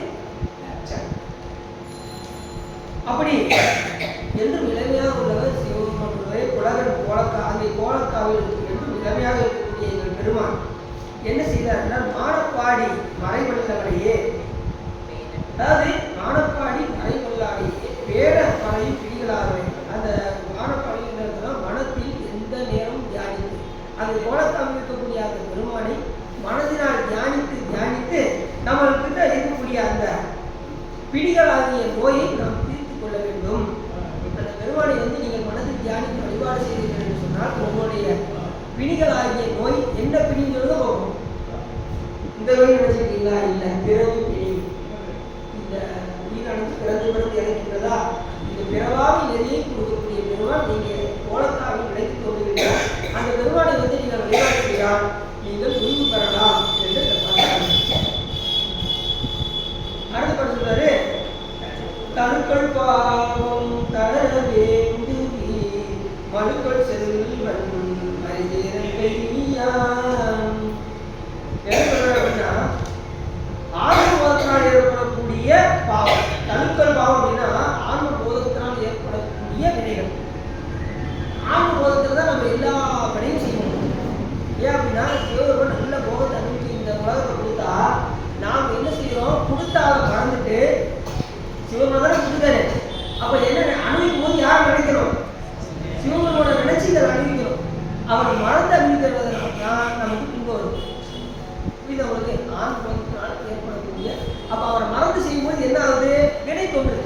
ஒன்று நல்லது தோன்றும், இல்லைன்னா கெட்டது தோன்றும். நல்லது நினைச்சா நல்லது தோன்றும், கெட்டது நினைச்சா கெட்டது தோன்றும். ரெண்டு இல்லாமல் இருக்குங்களா, எனக்கு நல்லது வேண்டாம் கெட்டது வேண்டாம் அப்படின்னா எல்லா செயலையும் சிவபெருமான் திருவருள் என்று செய்ய வேண்டும். செய்யக்கூடிய ஒவ்வொரு செயலையும் எப்படி செய்யணும், சிவபெருமான் திருவருள் என்று நாம் காலையில் எப்படி செய்யணும். நீங்கள் முதல்ல சாமியை இருக்கக்கூடிய சாமி நீங்கள் நடக்கக்கூடிய ஒவ்வொரு செயலும் உங்களுடைய திருவருளாக இருக்க வேண்டும் நினைச்சிட்டு நீங்கள் பண்ணீங்கன்னா அது உங்களுக்கு வினை தோன்றாது, நல்லது வராது கெட்டது வராது. இல்லை அவர் மறந்து நீங்கள் செஞ்சீங்கன்னா எல்லா செயலுக்குமே நல்வினை தீவினை தோன்றி அதுக்கு பிறகு அடையும். அப்ப இந்த பிறகு என்கின்ற நோயை தீர்க்கக்கூடிய ஒரே பெருமான் யாருன்னா சிவபெருமான் ஒருவரே. புரியுதா? இப்ப மற்ற தெய்வத்தால நீக்க முடியுமா அப்படின்னா நீக்க முடியாது. ஏன் அப்படின்னா மற்ற தெய்வத்தோட வெளியே யார் தெய்வம் இருக்கு, யாதொரு தெய்வம் வந்து அந்த தெய்வமாகிய மாது ஒரு பாவனா தான் வருவார். மற்ற தெய்வங்கள் யாவும் பிறக்கும் இறக்கும் வேதனைப்படும் வேல் வினையும் செய்யும். இவை இல்லாத அறிந்து அரிசைவான்றே என்பது சிவஞான சித்தியார் என்ற நூல் நமக்கு. அப்படி இந்த பிறவி பிணியை இருக்கக்கூடிய ஒரே கடவுளையாக சிவபெருமான் வருகிறது. பிறவி வந்து பிணினாங்க, அது பசி என்ன சொன்னாங்க, பசி நோய்னாங்களா, பசி பிணி. பசி என்பது பிணி, பிறவி என்பது பிணி. நோயை காட்டில் ஒரு உடம்பு கூட பசி இருந்தால் உடம்பு கொடுக்க முடியுது அப்படிங்களா, அதே கொண்டா கொண்டா 12 மணி ஆயிடுச்சா ஒரு ஆயிடுச்சா எல்லாருக்கும் பசி கொடுத்தா. சாமியோட கருத்தை பாருங்க, கரெக்டா அதை செட் பண்ணி வச்சிருக்காரு, நெருப்பு அடியில் கட்டி வச்சிருக்காரு. கரெக்டாக 3 மணி நேரம் ஆயிடுச்சு, அது பற்றி ஏரியா கொண்டா கொண்டாந்து கேட்போம், சாப்பாடு கொண்டா அப்படின்னு கேட்போம். நாம சாப்பிடக்கூடிய உணவு பார்த்தீங்களா, அது வந்து எரிபொருள் சக்தி உடையது.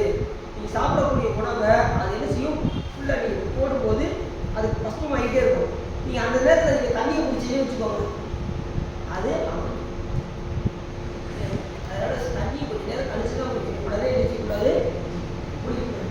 நீங்கள் எப்படி குடிப்பீங்களா, சிலர் பார்த்தீங்கன்னா ஒரு சொம்பு தண்ணி ₹1 வச்சுட்டு ஒரு சொம்பு தண்ணி குடிச்சுப்பாங்க. மறுபடியும் அவங்க நினைச்சு ஜீரணிக்க நோய் தான் வரும். தண்ணி தான் ஒரு நேரம் கழிச்சு தான் குடிக்கணும். அப்படி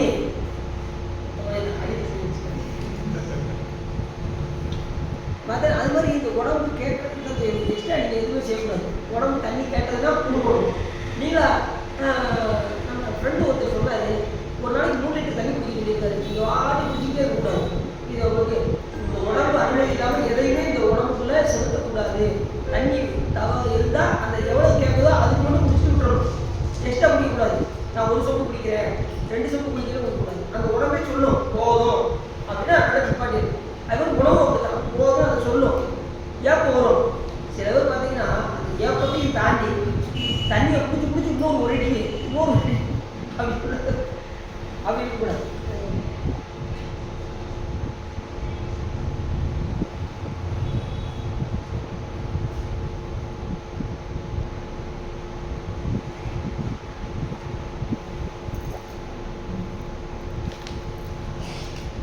அப்படி தழுக்கல் பாவம் தளர வேண்டியது. அந்த விருப்பத்தோடு இருக்கீங்களா? அதாவது வினையை நீங்க வெல்லணுமா? ஆண் புறத்தால் ஏற்படக்கூடிய வினைகளை நீங்கள் விட வேண்டும் என்றால், அதை வெல்ல வேண்டும் என்றால் தளர வேண்டியது.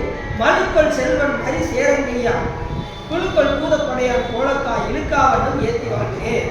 மனுவை கையில் ஏற்றிருக்கக்கூடிய பெருமானாக வழங்கக்கூடிய எங்கள் சிவபெருமான் கையில சாமி என்ன வச்சிருக்காரு? மனு இருக்கு. என்ன மனு அப்படின்னா அந்த வேதங்களே அவருக்கு மனுவாக வரும். மான் மனுவாக அப்படி ஏற்றிருக்கக்கூடிய பெருமான் செல்வன் மறி சேரங்கையான். அதை எப்படி வச்சுக்கிறாங்கன்னா மறி சேரங்கை அப்படின்னா அழகிய திருப்தியில் சிவபெருமான் அதை வைத்திருக்கிறார். அந்த மனுவை குழுக்கள் பூதப்படையான். பூதப்படையான எடுக்கணும். பூத கணங்களை வைத்திருக்கக்கூடியவர் எங்கள் சிவபெருமான். இப்ப எங்க இருக்காரு? கோலக்கால் இருக்காரு. அப்படி பூதப்படையை வைத்திருக்கக்கூடிய எங்கள் பெருமான் இப்ப எங்க இருக்காரு? கோலக்கால். இன்னொரு பாட்டில் சுந்தரமுத்தர் சொல்றாரு, தேவர்கள் தேடனாங்க சிவபெருமான் எங்க எங்க கூடிய நயம் சதிகுறையாவை கொடியிடை ஓயவர்களுக்கான ஆடிய அழகா அறுவடை போடு அங்கனாய் இப்புற்றாய் ஏடிய வானம் சேரி திருமுல்லை வாயிலா திருப்புகள் விருப்பா பாடிய அடியல் மருந்தியல் கலையாய் பாசுபதா மறந்துடனே அப்படிங்கிறாரு. என்ன சொல்றாரு அப்படின்னா, இந்த தேவர்களாம் போய் தேடலாம் சிவபெருமான் கடைசி பார்த்தா சிவபெருமான் மனதிருமுல்லை வாயில இருந்தார். தேடிய வானோர் சேர் திருமுல்லை வாயிலாய் திருப்புகள் விருப்பார் பாடிய அடியல் மருந்தியல் கலையாய் பாசுபதா. இந்த மாதிரி பாத்தீங்களா? திருவுரை போரும் செல்வம் ஈருடை கடல்கள் ஒருவரை மதியாது புறாமைகள் செய்தும் முடியும் உரைப்பனாய் இதுவே உரைப்பாருமா சாமி எப்படினோம் உரைப்பு வந்துடுவார். நாளைக்கு போய்க்கணும் கோயில். இப்போ என்ன சாமி எங்கே போயிருக்கா? இங்கேதான் இருக்காரு. பதறாம போய்க்கணும் ஒரு பெண்ணை அப்படின்னு என்ன செய்யக்கூடாது? அலட்சியப்பட்டு கோயில் கூட நித்தரும் போகணும். நித்தரும் எம்பிரானுடைய கோயிலுக்கு பலர்வதன் அழகிற்கு வெளுத்துவிட்டு பூமாலை உடங்கேற்றி தலையார கும்பிட்டு கூத்து மாடி சங்கரா தயசையை போற்றி என்றும் அலைகுணத்தை செஞ்சலை ஆதி என்றும் ஆறுரா என்றென்றே அடரா நில்லே என்று சாமி முன்னாடி போய் எல்லாரும் அப்படியே உருகி உருகி ஆடி வழிபாடு செய்யணும். நித்தரும் கோயிலுக்கு போகணும். தினசரி சாப்பிடாம இருக்குமா? கரெக்டாக சாப்பிடுமா? தினசரி கரெக்டாக சாப்பிடுமா? அதே தினசரி கரெக்டாக கோயிலுக்கு. இதை ஆரம்பத்தில் முன்னாடி நான் வந்துன்னா ஒன்றும் போய்க்கிறேன் கோயிலுக்கு முதல்ல வழிபாடு வந்து ஒருத்தர் சொன்னார், சிவா நீ ஒன்று தான் சாப்பிடுங்களா சார் அப்படின்னாரு. ஒன்று இல்லையே அப்படின்னு சொல்லையே. அவன் ஒன்று தான் நீங்கள் கோயிலுக்கு போறீங்க, அப்போ ஒன்று தான் சாப்பிடுறீங்க. எப்படி சாப்பாடு தினசரி சாப்பிடுறீங்களா? அது மாதிரி தினசரி கோயிலுக்கு போகணும். புரியுதா? அப்படின்னா சரி அன்னையிலிருந்து தினசரி எப்படி கரெக்டாக வேலை வரைக்கும் சாப்பிடணும். இதே போல தினசரி திருக்கோயிலுக்கு போகணும்னு யார் சொல்கிறா? அப்பர் சாமி சொல்லுவாங்க. அடியுடைய வாக்கு கிடையாது, அப்பர் சாமியுடைய வாக்கு. அப்பர் சாமியுடைய வாக்கு சிவபெருமான் வாக்கு. இதெல்லாம் சொல்றாங்க. பரவாயில்ல என்ன சொல்றாங்க? ஞானத்தை நாதன் வேதியன் தவிர்த்திய தமிழ்வாடை ஆதியா வினை அருமைக்கும் உண்மைக்கும் வருத்த வந்து அடையாமைங்கிறாரு. நவிழுதல் அப்படின்னா நன்வினை, நவிற்றிய அப்படின்னா பிறவினை. இந்த பாட்டை நான் பாடுறது யாரு? சிவபெருமான் அப்படின்ட்டு அப்ப திருமுறைகளை யார் பண்ணது? சிவபெருமான். சரி, அப்படி மனுக்கள் செல்வன் வரி சேரங்கையான் குழுக்கள் பூதப்படைகளை வைத்திருக்கக்கூடிய எங்கள் பெருமான் கோலக்காவில் இழுக்காவண்ணம் ஏற்றி வாழ்ந்தேன். அவரை தரிசிக்க நமக்கு என்ன உண்டாகும்? பாவம் போய்விடும். எங்க போய்? கோலக்காவில் போய் தரிசனம் செய்தால் உன்னுடைய வினைகள் பாவங்கள் போய்விடும். மயிலா சாயல் மாதோர் பாகமாம் எயிலா சாய எரித்த எந்தைகள்.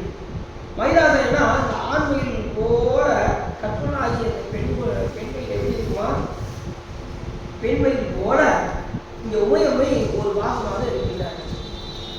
ஆண்மையில் இலக்கண பெண்மையில் சேர்ந்து நம்ம எப்ப சாமி எப்படி தர அந்த கோலக்காவில் கிடைத்து தோன்றுகிறார். மயிலா சாயல் அந்த மயில் போல ஆண்மையில் போல இந்த பெண்மையிலாக விளங்கக்கூடிய எங்கள் உமையம்மை மாதோர் பாகமா எயிலா சாய எரித்த எந்தைகள். அந்த முப்புறம் எரிக்கும் போது எங்கள் பெருமானுடைய அந்த கருணை அங்கே தெரிகிறது. சாமி எதுக்காக முப்புறம் எரிச்சாரு? அந்த 3 கோட்டையில் 3 அரக்கர்கள் இருந்தாங்க. அந்த என்ன பண்ணாங்க? அவங்க தேவர்களுக்கு துன்பம் கிடைத்தாங்க. அத்தனை பேர் சிவ பூஜை பண்ணாங்க. ஆனால் தேவர்களுக்கு துன்பம் கிடைத்தாங்க. சிவ பூஜை பண்றவங்க மற்றவங்களுக்கு துன்பம் இழைக்கலாமா? எவ்வளவு பெரிய பாவம். அதனால என்ன பண்ணாரு? சாமி முப்புறத்தையும் சிரித்தே எரித்தார். அத்தனை பேரும் இறந்துட்டாங்க. அது 3 பேர் மட்டும் விடாம சிவ பூஜை பண்ணிக்கிட்டே இருந்தாங்க. அந்த 3 பேர் கமலாசன், தாராசன், விஜய் மாளி இருக்கின்றார். 3 பேர். அந்த அண்ணாமலை பற்றி ஞாபகம் இருக்குமான்னு சொல்றாரு. என்ன பண்ணுறீங்கன்னா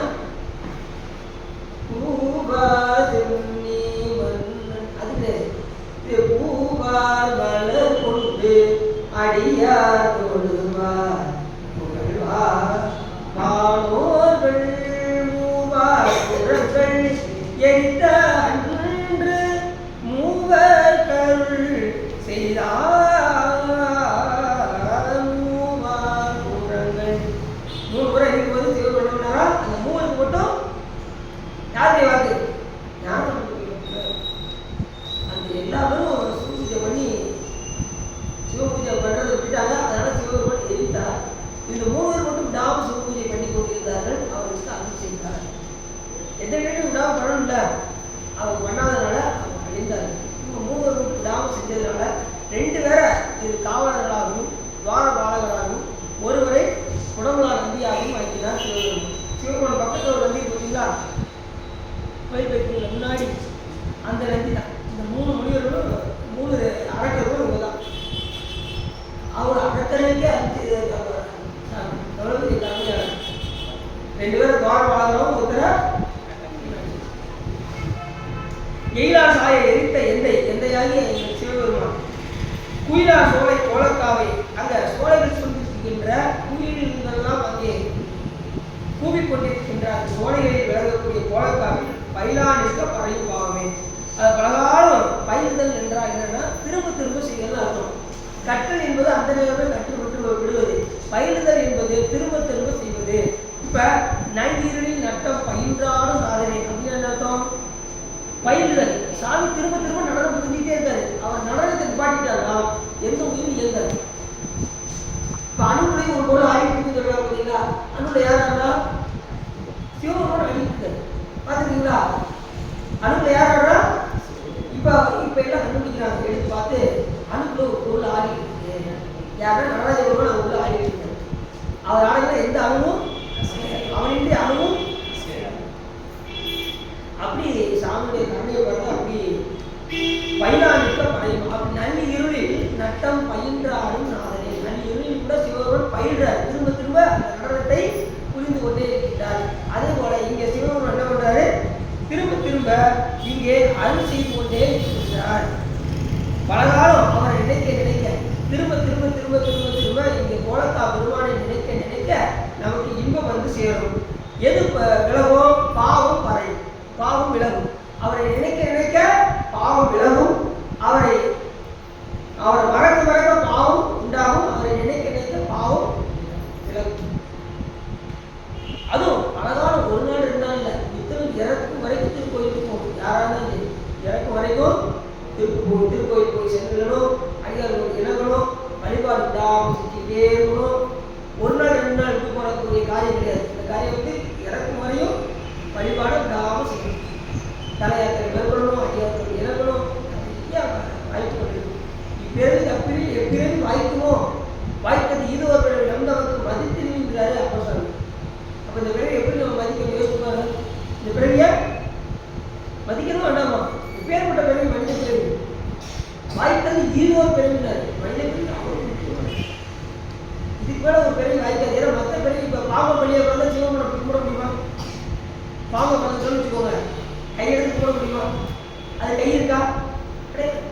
இப்போ நமக்கு எல்லாமே இருக்குது. கை இருக்குது, தலையால் வளர்ந்துருக்கு, தலையால் வளர்ந்துருக்கு தலை இருக்குது, கண்ணால் காண்பதற்கு கண் இருக்குது, வாயால் வாழ்ந்ததுக்கு வாய் இருக்குது, நெஞ்சால் இருக்கிறதுக்கு நெஞ்சு இருக்குது, கையால் கூப்பிட்டு கை இருக்குது, காலால் 7 கோயில்கள் வர்றதுக்கு கால் இருக்குது.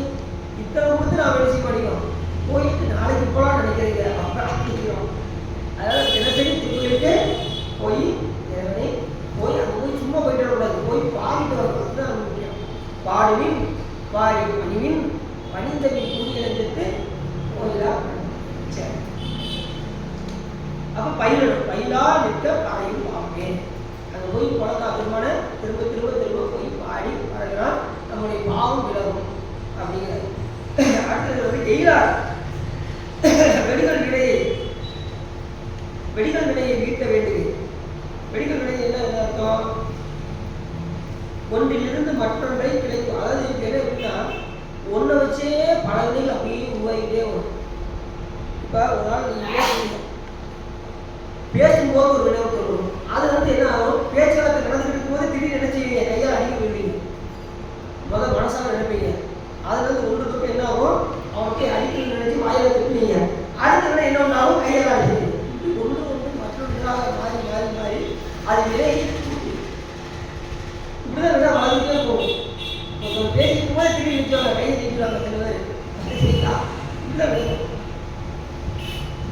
அப்படி ஒன்றிலிருந்து மற்றொன்று கிளை அப்படி கிளையாக உண்டாகும் என்ற அந்த நீங்காத வினையானது அதை நீங்கள் வீட்ட வேண்டியது, அதை நீங்கள் நீக்க வேண்டும் என்றால் கடிகள் கொன்றை கலந்து சென்னியா. கடிகள்னா மனம் கவர்ந்த கொன்றை மலர்னு அர்த்தம். சிவபெருமான் சொல்லியிருக்கக்கூடிய அந்த கொன்றை மலர் மனம் கவர்ந்த கொன்றை. அந்த கொன்றைக்கு என்ன சிறப்பு அப்படின்னா, அது பிரணவ புஷ்பம் என்று பெயர். கொன்றை மலர் பிரணவ, அதனால் சிவபெருமானுக்கு சிறப்பு மலராக இருக்கின்றது. தாமரையும் கொன்றையும் சிவபெருமானுக்கு சிறப்பு மலர். அதுலேயும் குறிப்பிட்ட ஒரு 8 மலர் இருக்குது, அஷ்டமலர்னு பேர். அது நந்தியாவட்டம், அலரி, அரளிமங்கல, அரளி, நந்தியாவட்டம், இது மல்லிகை, அப்புறம் நீலக்கம், அப்புறம் வரி குழந்தை கிடையாது, அட்ட புஷ்பத்துக்கு தனியாக வரும். என்ன இது சில சிறப்பு 8 மலர்கள் இருக்குது. இதெல்லாம் எது நம்மளுடைய இந்த 8 கொல்லாமை, வாய்மை, இதெல்லாம் நம்ம மலர்களாக சாமிக்கு அர்ச்சனை பண்ணி சாமிக்கு திருவடியை கொண்டு போய் சேர்க்கணும். அது நம்மளுடைய கெட்ட குணங்களை சாமியை கொண்டு போய் விடணும். எல்லாத்தையுமே நல்லது கெட்டது எல்லாத்தையும் சாமியை கொண்டு போய் நன்றே செய்வாய் பிழை செய்வாய் நானோ இதற்கு நாயகமே அப்படின்னு சிவபெருமானுடைய திருவடியை கொண்டு போய் எல்லாத்தையும் வச்சணும். இல்லை நல்லதை கொண்டு நான் வச்சுக்கிறேன், தீயது கூட சிவபெருமானை கொடுத்துட்டேன் அப்படின்னு நல்லது கெட்டது எல்லாத்தையுமே சாமிகிட்ட அப்புறம் உங்களுக்கு நினைவு தோன்றாது. இல்லைன்னா திருவடிக்கு தகுந்தவாறு ஒரு பிறப்பும் தீவனைக்கு தகுந்தவாறு ஒரு பிறப்பும். நமக்கு என்ன வரக்கூடாது? ரெண்டு விடையுமே நமக்கிட்டே இருக்கக்கூடாது. நல்வினை வேண்டாம், தீவினை வேண்டாம். எந்த செயல் செஞ்சாலும் சிவபெருமான் திருவள்ளும் செய்ய அது நல்லது வராது கெட்டது வராது, எல்லாத்தையும் சிவபெருமானை ஏற்றுக்கொள்கின்றார். யாரே செய்யும் யாமல்லோ நீயே என்கிற ஆதே செய்யும் அழகில் பெருமையம். அப்போ சொல்லுறார், சாமி என்ன சாமி ஏதாவது அந்த அடியாரெல்லாம் ஓன் செய்யணும் அப்படியா அப்படியா சாமி அப்படின்னா சிவபெருமான் கேட்டு அடியார் சொல்லிட்டாங்களா? ஆமாம் அப்படின்பா. சிவபெருமான் அடியார் சொல்லிட்டாங்களா? எல்லாம் சேர்ந்து நான் தான் செய்யறேன் அப்படின்பா. அடியார் என்ன சொல்லுவாங்க? எல்லாம் சிவன் செயல் என்று செய்கின்ற காரணத்தினால் அத்தனை விடையும் சிவபெருமானை அழைக்கிறேன். அப்படி இந்த பாட்டை சொல்றாரு, கடிகள் குழந்த கொன்றை கலந்த செலியா. அப்படிப்பட்ட கொன்றை மலையை அணிந்திருக்கக்கூடிய செலியா என்னன்னா சிரசு, தலையில் சூட்டிருக்கக்கூடிய பெருமாள். கொடிகள் விழா கோலக்காவும், அந்த கோலக்கா என்னன்னா கொடியேற்றி விழா கொண்டாடுகின்ற கோலக்கா. அப்ப அந்த திருவிழாக்கெல்லாம் நடைபெறுகின்றது. இப்போ நம்ம கோயிலுக்கு திருவிழா நடந்துச்சா? எத்தனை பேர் வந்தீங்க? அந்த தேர்தல் நான் யாரையும் பார்க்கலையே. தேர்தல் இல்லையா? தேர்தல் இல்லையா? யாரும் இல்லையா? தேர்தல் 10 நாள் தரலையா? நன்றி. பகல் வந்து வழிபாடு பண்ணீங்களா? சரி, நைட்டு பூஜை நடக்கும். சாமி சுற்றி அதில் பார்த்தீங்களா? சரி, ஏன்னா திருவிழா கண்டு காலம் ஞானசம்பந்தம்னு சொல்றாரு. மண்ணில் பிறந்த பெரும் பயிர் என்ன அப்படின்னா, ஒன்று மதிசூடும் அடலால் அடியார்களை அமுது செய்வித்தல். ஒன்று அடியார்களுக்கு அமுது கொடுக்கும், மற்றொன்று நான் விழா பொழிவு கண்டு திருக்கோயிலில் போய் அந்த திருவிழாக்களை கண்டு மகிழ வேண்டும். அதுதான் நமக்கு இந்திய ஆசை. இந்த ரெண்டு கண்டிப்பாக இந்த கோயிலே செஞ்சாகும். அடியாரத்தை யாரும் அமைச்சு கிடைக்கல. ஈவினிங் அதாவது வீட்டு திருமணியெல்லாம் வச்சு செய்யலாம் நினைக்கிறோம். அவ்வளோ வாய்ப்பு கிடைக்கும் போதெல்லாம் அடியாரை வீட்டு கூட்டு போய் அண்ணா படிக்கணும். வாய்ப்பு கிடைக்கும் போது தான் செய்யணும். இல்லையா அடியார் வீட்டு திருமணியை வச்சு அடியார் கண்ணா படிக்கணும். இப்படி வாய்ப்பு கிடைக்கும் போது அடியார் கிடைச்சிட்டாங்கன்னா நல்லா பயன்படுத்திக்கணும். புரியுதா உங்களுக்கு? யார் அடியார் இருக்கீங்களா? அடியார் தான் யுவதியும் ருத்ராஜனும் தரித்தவரை நாம் அடியார் சிவபெருமானாக பாதித்து நாம் செய்யக்கூடிய நல்ல பாதிப்பை செய்ய வேண்டும். சரி,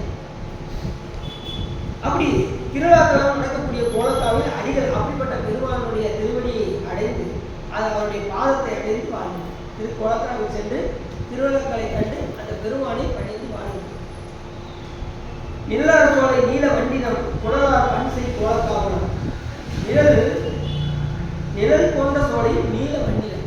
அந்த சோலைகள் எப்படின்னா நிழலான சோலைகள்ல அந்த நீளமான வண்டினங்கள்லாம் வந்து மொய்க்கின்றது.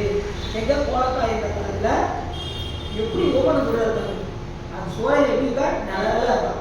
சூரிய ஒளி பண்ணாமல் நிழலா இருக்கும். போய் நின்னா அவ்வளோ எப்படி சுகம் இருக்கிறதோ அது போல அந்த நீல வண்டினங்கள்லாம் வந்து சூழ்ந்து கொண்டிருக்கின்றது. அப்படிப்பட்ட குலதார் பன்சை கோலக்காவலாம் அந்த பெருமான் எப்படி இருக்காருன்னா அங்க வேய்கள் போல இசை பாடுகின்ற அடியார்கள் எல்லாம் அங்கே விளங்கிக் கொண்டிருக்கிறார்கள். பன்னிசை பாடிக்கொண்டு அந்த அடியார்கள் எல்லாம் கோலக்காவில் வழிபாடு செய்து கொண்டிருக்கிறார்கள். அங்கே நீல வண்டினங்கள் எல்லாம் ஒழித்துக் கொண்டிருக்கின்றது. அப்படிப்பட்ட கோலக்காவில் கலலாம் முடித்த பாதம் கைகளால் தொழால் பக்கல் துயரம் பக்கங்கள் பக்கம் துயரம் வந்து பக்கத்துல கூட வராது. அங்க போய் பன்னிசையால் இறைவனை போற்றி பாடினால் நமக்கு பக்கத்துல கூட துன்பம் வராது. இப்ப நம்ம எப்பவுமே நம்ம கோலக்கா போறது அப்படின்னு கேட்டீங்கன்னா கோலக்கா போய் மண்ணோடு இசை பாடினா நமக்கு பக்கத்துல துயரம் வராது. எங்க இருக்குன்னு கேட்டீங்கன்னா சீர்காழிக்கு பக்கத்துல 2 கிலோமீட்டர் தொலைவில் கோலக்கா திருக்கோலக்கம். அப்படி போய் நம்ம அந்த பாதத்தை கைகளால் தொழுதோம் என்று சொன்னால் பக்கத்தில் கூட எது வராது. பன்னிசையால் இசை பாடினால் பக்கத்தில் கூட நமக்கு துயரம் வராது. எரியார் கடற்சூழ் இலங்கை கோந்தனை முறியார் தடக்கை அடர்ந்த போத்தினன். இப்ப இதுல மொத்தமாக என்ன சொல்ல வர்றாருன்னா கடற்சூழ் இலங்கையில் இருக்கக்கூடிய வேந்தனாக இருக்கக்கூடிய ராவணன் அவன் கைலாயமலையை அப்படி தூக்கினான். உடனே சாமி என்ன பண்ணாரு? கால் விரலினால் ஊன்றினான். யாரு? அவனுடைய கையை, அதாவது கையால் முறியால் இலங்கை கோந்தனை முறியார் தடக்கை அவருடைய கையை என்ன பண்ணாரா சாமி முறித்தார். அடுத்த மூர்த்திகள் குறியார் பன்சை கோலக்காவை நெறியார் திருவால் வினைகள் எழுதினார். அவன் வந்து என்ன பண்ணாரு? கைலாயமலையை தூக்கினாரு. சாமி அவருடைய கருணை எப்படி செஞ்சார் அப்படின்னா அந்த நேரத்தில் வாதிசமுகராக திகழ்ந்த அப்பு சாமிகள் அந்த நேரத்தில் என்ன பண்ணாரு?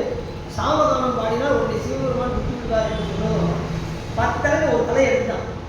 எடுத்து வீணையோட மண்டை பார்த்தீங்களா? வீணை மண்டை பார்த்தீங்களா? பெருசாக பார்த்தீங்களா? அந்த தலையை வந்து வீணையுடைய மண்டையாக உடம்புல நரம்பு எடுத்து அப்படியே அந்த நரம்பை எடுத்து வீணையாக மீட்டி சாமகானம் படிக்கிறது. அவர் சாமகானம் படித்ததுனால் சிவபெருமான் அவரை விட்டார். சிவபெருமான் பாட்டு பாடினால் சிவபெருமான் எல்லாத்தையும் பொறுத்து தருவார். விடையை வீட்டு விடுவார். பாவத்தை போக்கி விடுவார். நமக்கு அருள் செய்வார். அவர் பாட்டுக்கு நம்ம சிறப்பு. நீங்க திறத்தை பாடும்போது சிவபெருமான் இல்லையில்லாத அருள் கொடுப்பார். ஏன்னா அப்ப சாமி சொல்றாரு அனுப்பி கீதம் சொல்றாரு அடிவதாம் பண்ணுவாரே அப்படிங்கிற ஒவ்வொரு இதுக்கும் ஒன்று சொல்றாரு. விளக்கிட்டா விளக்குறாங்க. விளக்கு பேர் சொல்லி விளக்குறது காட்டு ஒரு பங்கு விளக்கிட்டு சொல்றாங்க 10 மடங்கு பெருசு. விளக்குறது காட்டு மாறு எடுத்து விளக்குறது காட்டு 10 மடங்கு பெருசுன்னா மெழுகிறது. அதை காட்டு 1 மடங்கு பெருசு என்னன்னா துளக்கின் நான் மலர் கொடுத்தால் தூயத்தின் ஏறலாகும். சிவலோகம் கிடைக்கும் மலர் கொடுத்தா. ஆர்டர் சொன்னாரு விளக்கிட்டார் பேர் சொல்லி மெய் நெறி ஞானமாகும். விளக்கு போடுறோம்னு சொல்லுங்க. கோயில விளக்கு போட்டா நமக்கு ஞானம் உண்டாகும். அது கடைசி ஒரு வரி சொன்னாருப்பாங்க. இது பாட்டு பாடுனா சிவபெருமான் எல்லையில்லாத ஆளுக்கு அளப்பில் கீதம் சொன்னாருக்கு அடிகள் தான் வாழ்வார். சொன்னா சிவனுக்கு தெரியும். அந்த அளவுக்கு அவர் செய்வார். பாட்டு பண்ணா அளவில் கீதம் சொன்னாருக்கு. எல்லையில்லாத அந்த திருமுறைகளை பாடினால் எல்லையில்லாத அருளை சிவபெருமான் வழங்குவார். அது நம்ம சாமி சொன்னார். அதனால பாட்டுக்கு அவரு சில பாட்டு பாடுறதுனால சாமி என்ன கொடுத்தாரு? கொட்டாளத்தை கொடுத்தாரு. பாட்டுக்கு சாமி ரொம்ப மயங்குவார். சிவபெருமான இசை பாடி என்ன செஞ்சிடலாம்? நம்ம வசத்துக்கு கொண்டு வந்துடலாம். சிவபெருமான ஈஸியாக வசத்துக்கு கொண்டு வரா பாட்டு பாடினா சிவபெருமான இப்போ அவனுக்கு என்னப்பா கொண்டு வந்துடுவார். காஞ்சிபுரத்தில் பார்த்தீங்கன்னா ஒரு இடத்துல ஞானசம்பந்தபெருமான் கட்சி மேட்டைன்னு ஒரு ஊர். அந்த ஊர் ஞானசம்பந்தபெருமான் போய் பாடுறாரு. பாடுறதுக்கு சிவபெருமான் உருகி வெளியில் வந்துட்டார். இப்போ நீங்கள் போனீங்கன்னா கட்சி மேட்டைக்கு போனீங்கன்னா சாமி வெளியே ஒரு சோழிங்க இருக்கும். உருகி சாமி வெளியே வந்துட்டான். அப்படி ஒரு சிறப்பு ஞானசம்பந்தபெருமான் பாடுறது சிறப்பு. சரி அப்படி மறந்து பேசுறதுனால முடிச்சிடும் சார். அப்படி சொல்லணும்னா ஏதோ ஒரு கதையா போயிட்டே இருக்கா. சரி அப்படிப்பட்ட பெருமான் வந்து இருக்கிறாரு. அங்கே போய் நாம் தொழுதோம் என்று சொன்னால் பண்ணினால் இசை பாடித்தோம் என்று சொன்னால் தொழுவாருடைய எண்ணெய்கள் நீ அடுத்த நாட்ட மலர்மையில் அயலும் நாகத்தை அந்த நாட்ட மலர்கள் தாமரை வளர்க்கக்கூடிய அயலாக வளர்க்கக்கூடிய பிரம்மாவும் நாகத்தில் ஆற்றல் அணைமேல் வேளவனும் அந்த அணைமேல் இருக்கக்கூடிய திருவானும் காண்கில்லா சிவபெருமான் சொல்லி அவரால் விஷயங்கள பார்க்க முடியும். அப்படிப்பட்ட கூட்டம் உதைத்த உலகம் போலக்கா எவனையே எட்டி உதைத்த எங்கள் பெருமான் ஏற்றான் பாதம் ஏற்கிறார். அப்படிப்பட்ட எங்கள் பெருமான் ஐயருக்காக என்ன பண்ணாரு? எவனையே எட்டி உதைத்த எங்கள் பெருமான் இந்த போலக்காக வந்து நீங்கள் ஏற்றி போட்டினீர்கள் என்று சொன்னால், ஏற்றி பார்க்கிறீர்கள் என்று சொன்னால் உங்களுடைய பாவம் நீக்கி பெற்ற மாசு பிறக்கும் சமணரும் குற்றத்துவர தோய் உருவி இல்லாதவரும் குற்ற நெறியால் கொள்ளார் போலக்கம். இது என்ன சொல்றாருன்னா, இந்த பெற்ற மாசு பிறக்கும் சமணர்கள் நீராடுறதுனால உடல் வந்து அவங்க குளிக்க மாட்டாங்க. யாரும் சமணர்கள் குளிக்க மாட்டாங்க, பல்லு விளக்க மாட்டாங்க. ஏன்னா ஈடு இறந்துன்னு சொல்லி என்ன செய்வாங்க? ஈடு இறந்து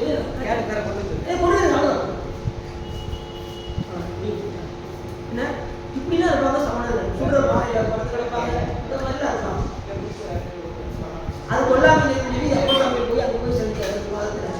பரவாயில்ல பல்லு கூட வளர மாட்டாங்க. அவங்க சொல்லுவோம் ஏன்னா அதுவும் உயிர் இறந்துட்டு இருக்காங்க அப்படின்னு கடைசி பார்த்து அவரே கொல்ல பார்த்தாங்க சமணர்கள்.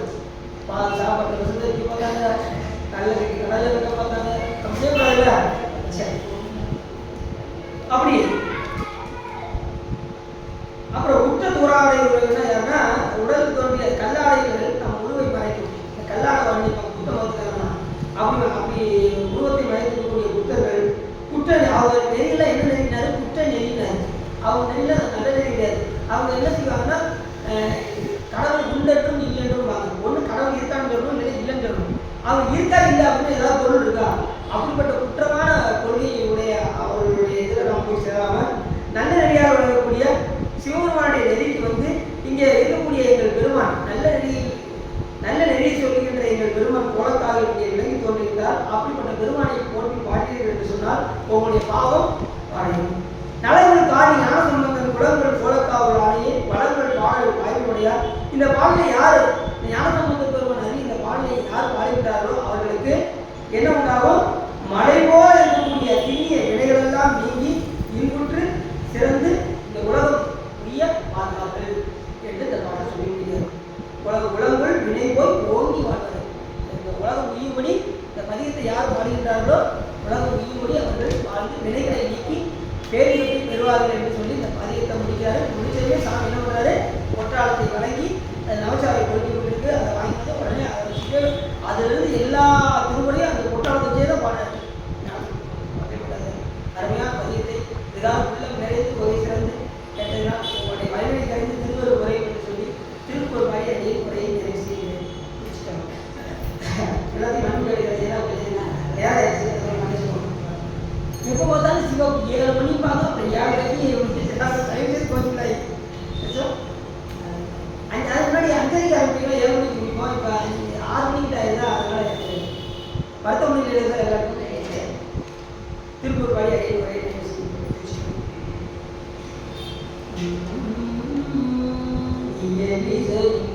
சிதமந்தி கயவாகி இரவு பகல் மனது சிந்தி உடலாதே உயர்கருணை புரியும் இன்ப கடல் மூழ்கி உடையனருளறியும் அன்பை தருவாயே மயங்கரக இடையறந்த தினை காவல் பரதமுக மகளை வந்தி தனிவோனே கனிலை மலை அணைய சுந்தில் பரிவாழ்வு கரிமுகவன் இளைய கண்ட பெருமாளே உனையனருள் அறியும் அன்பை தருவாயே.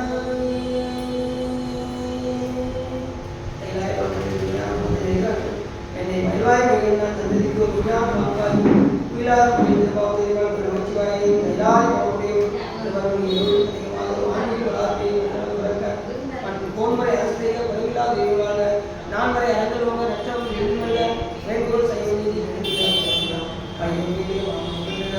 விரும்பிய அன்பு கிடைக்கிறது திருநீர் சிறப்பே மறுநீவதே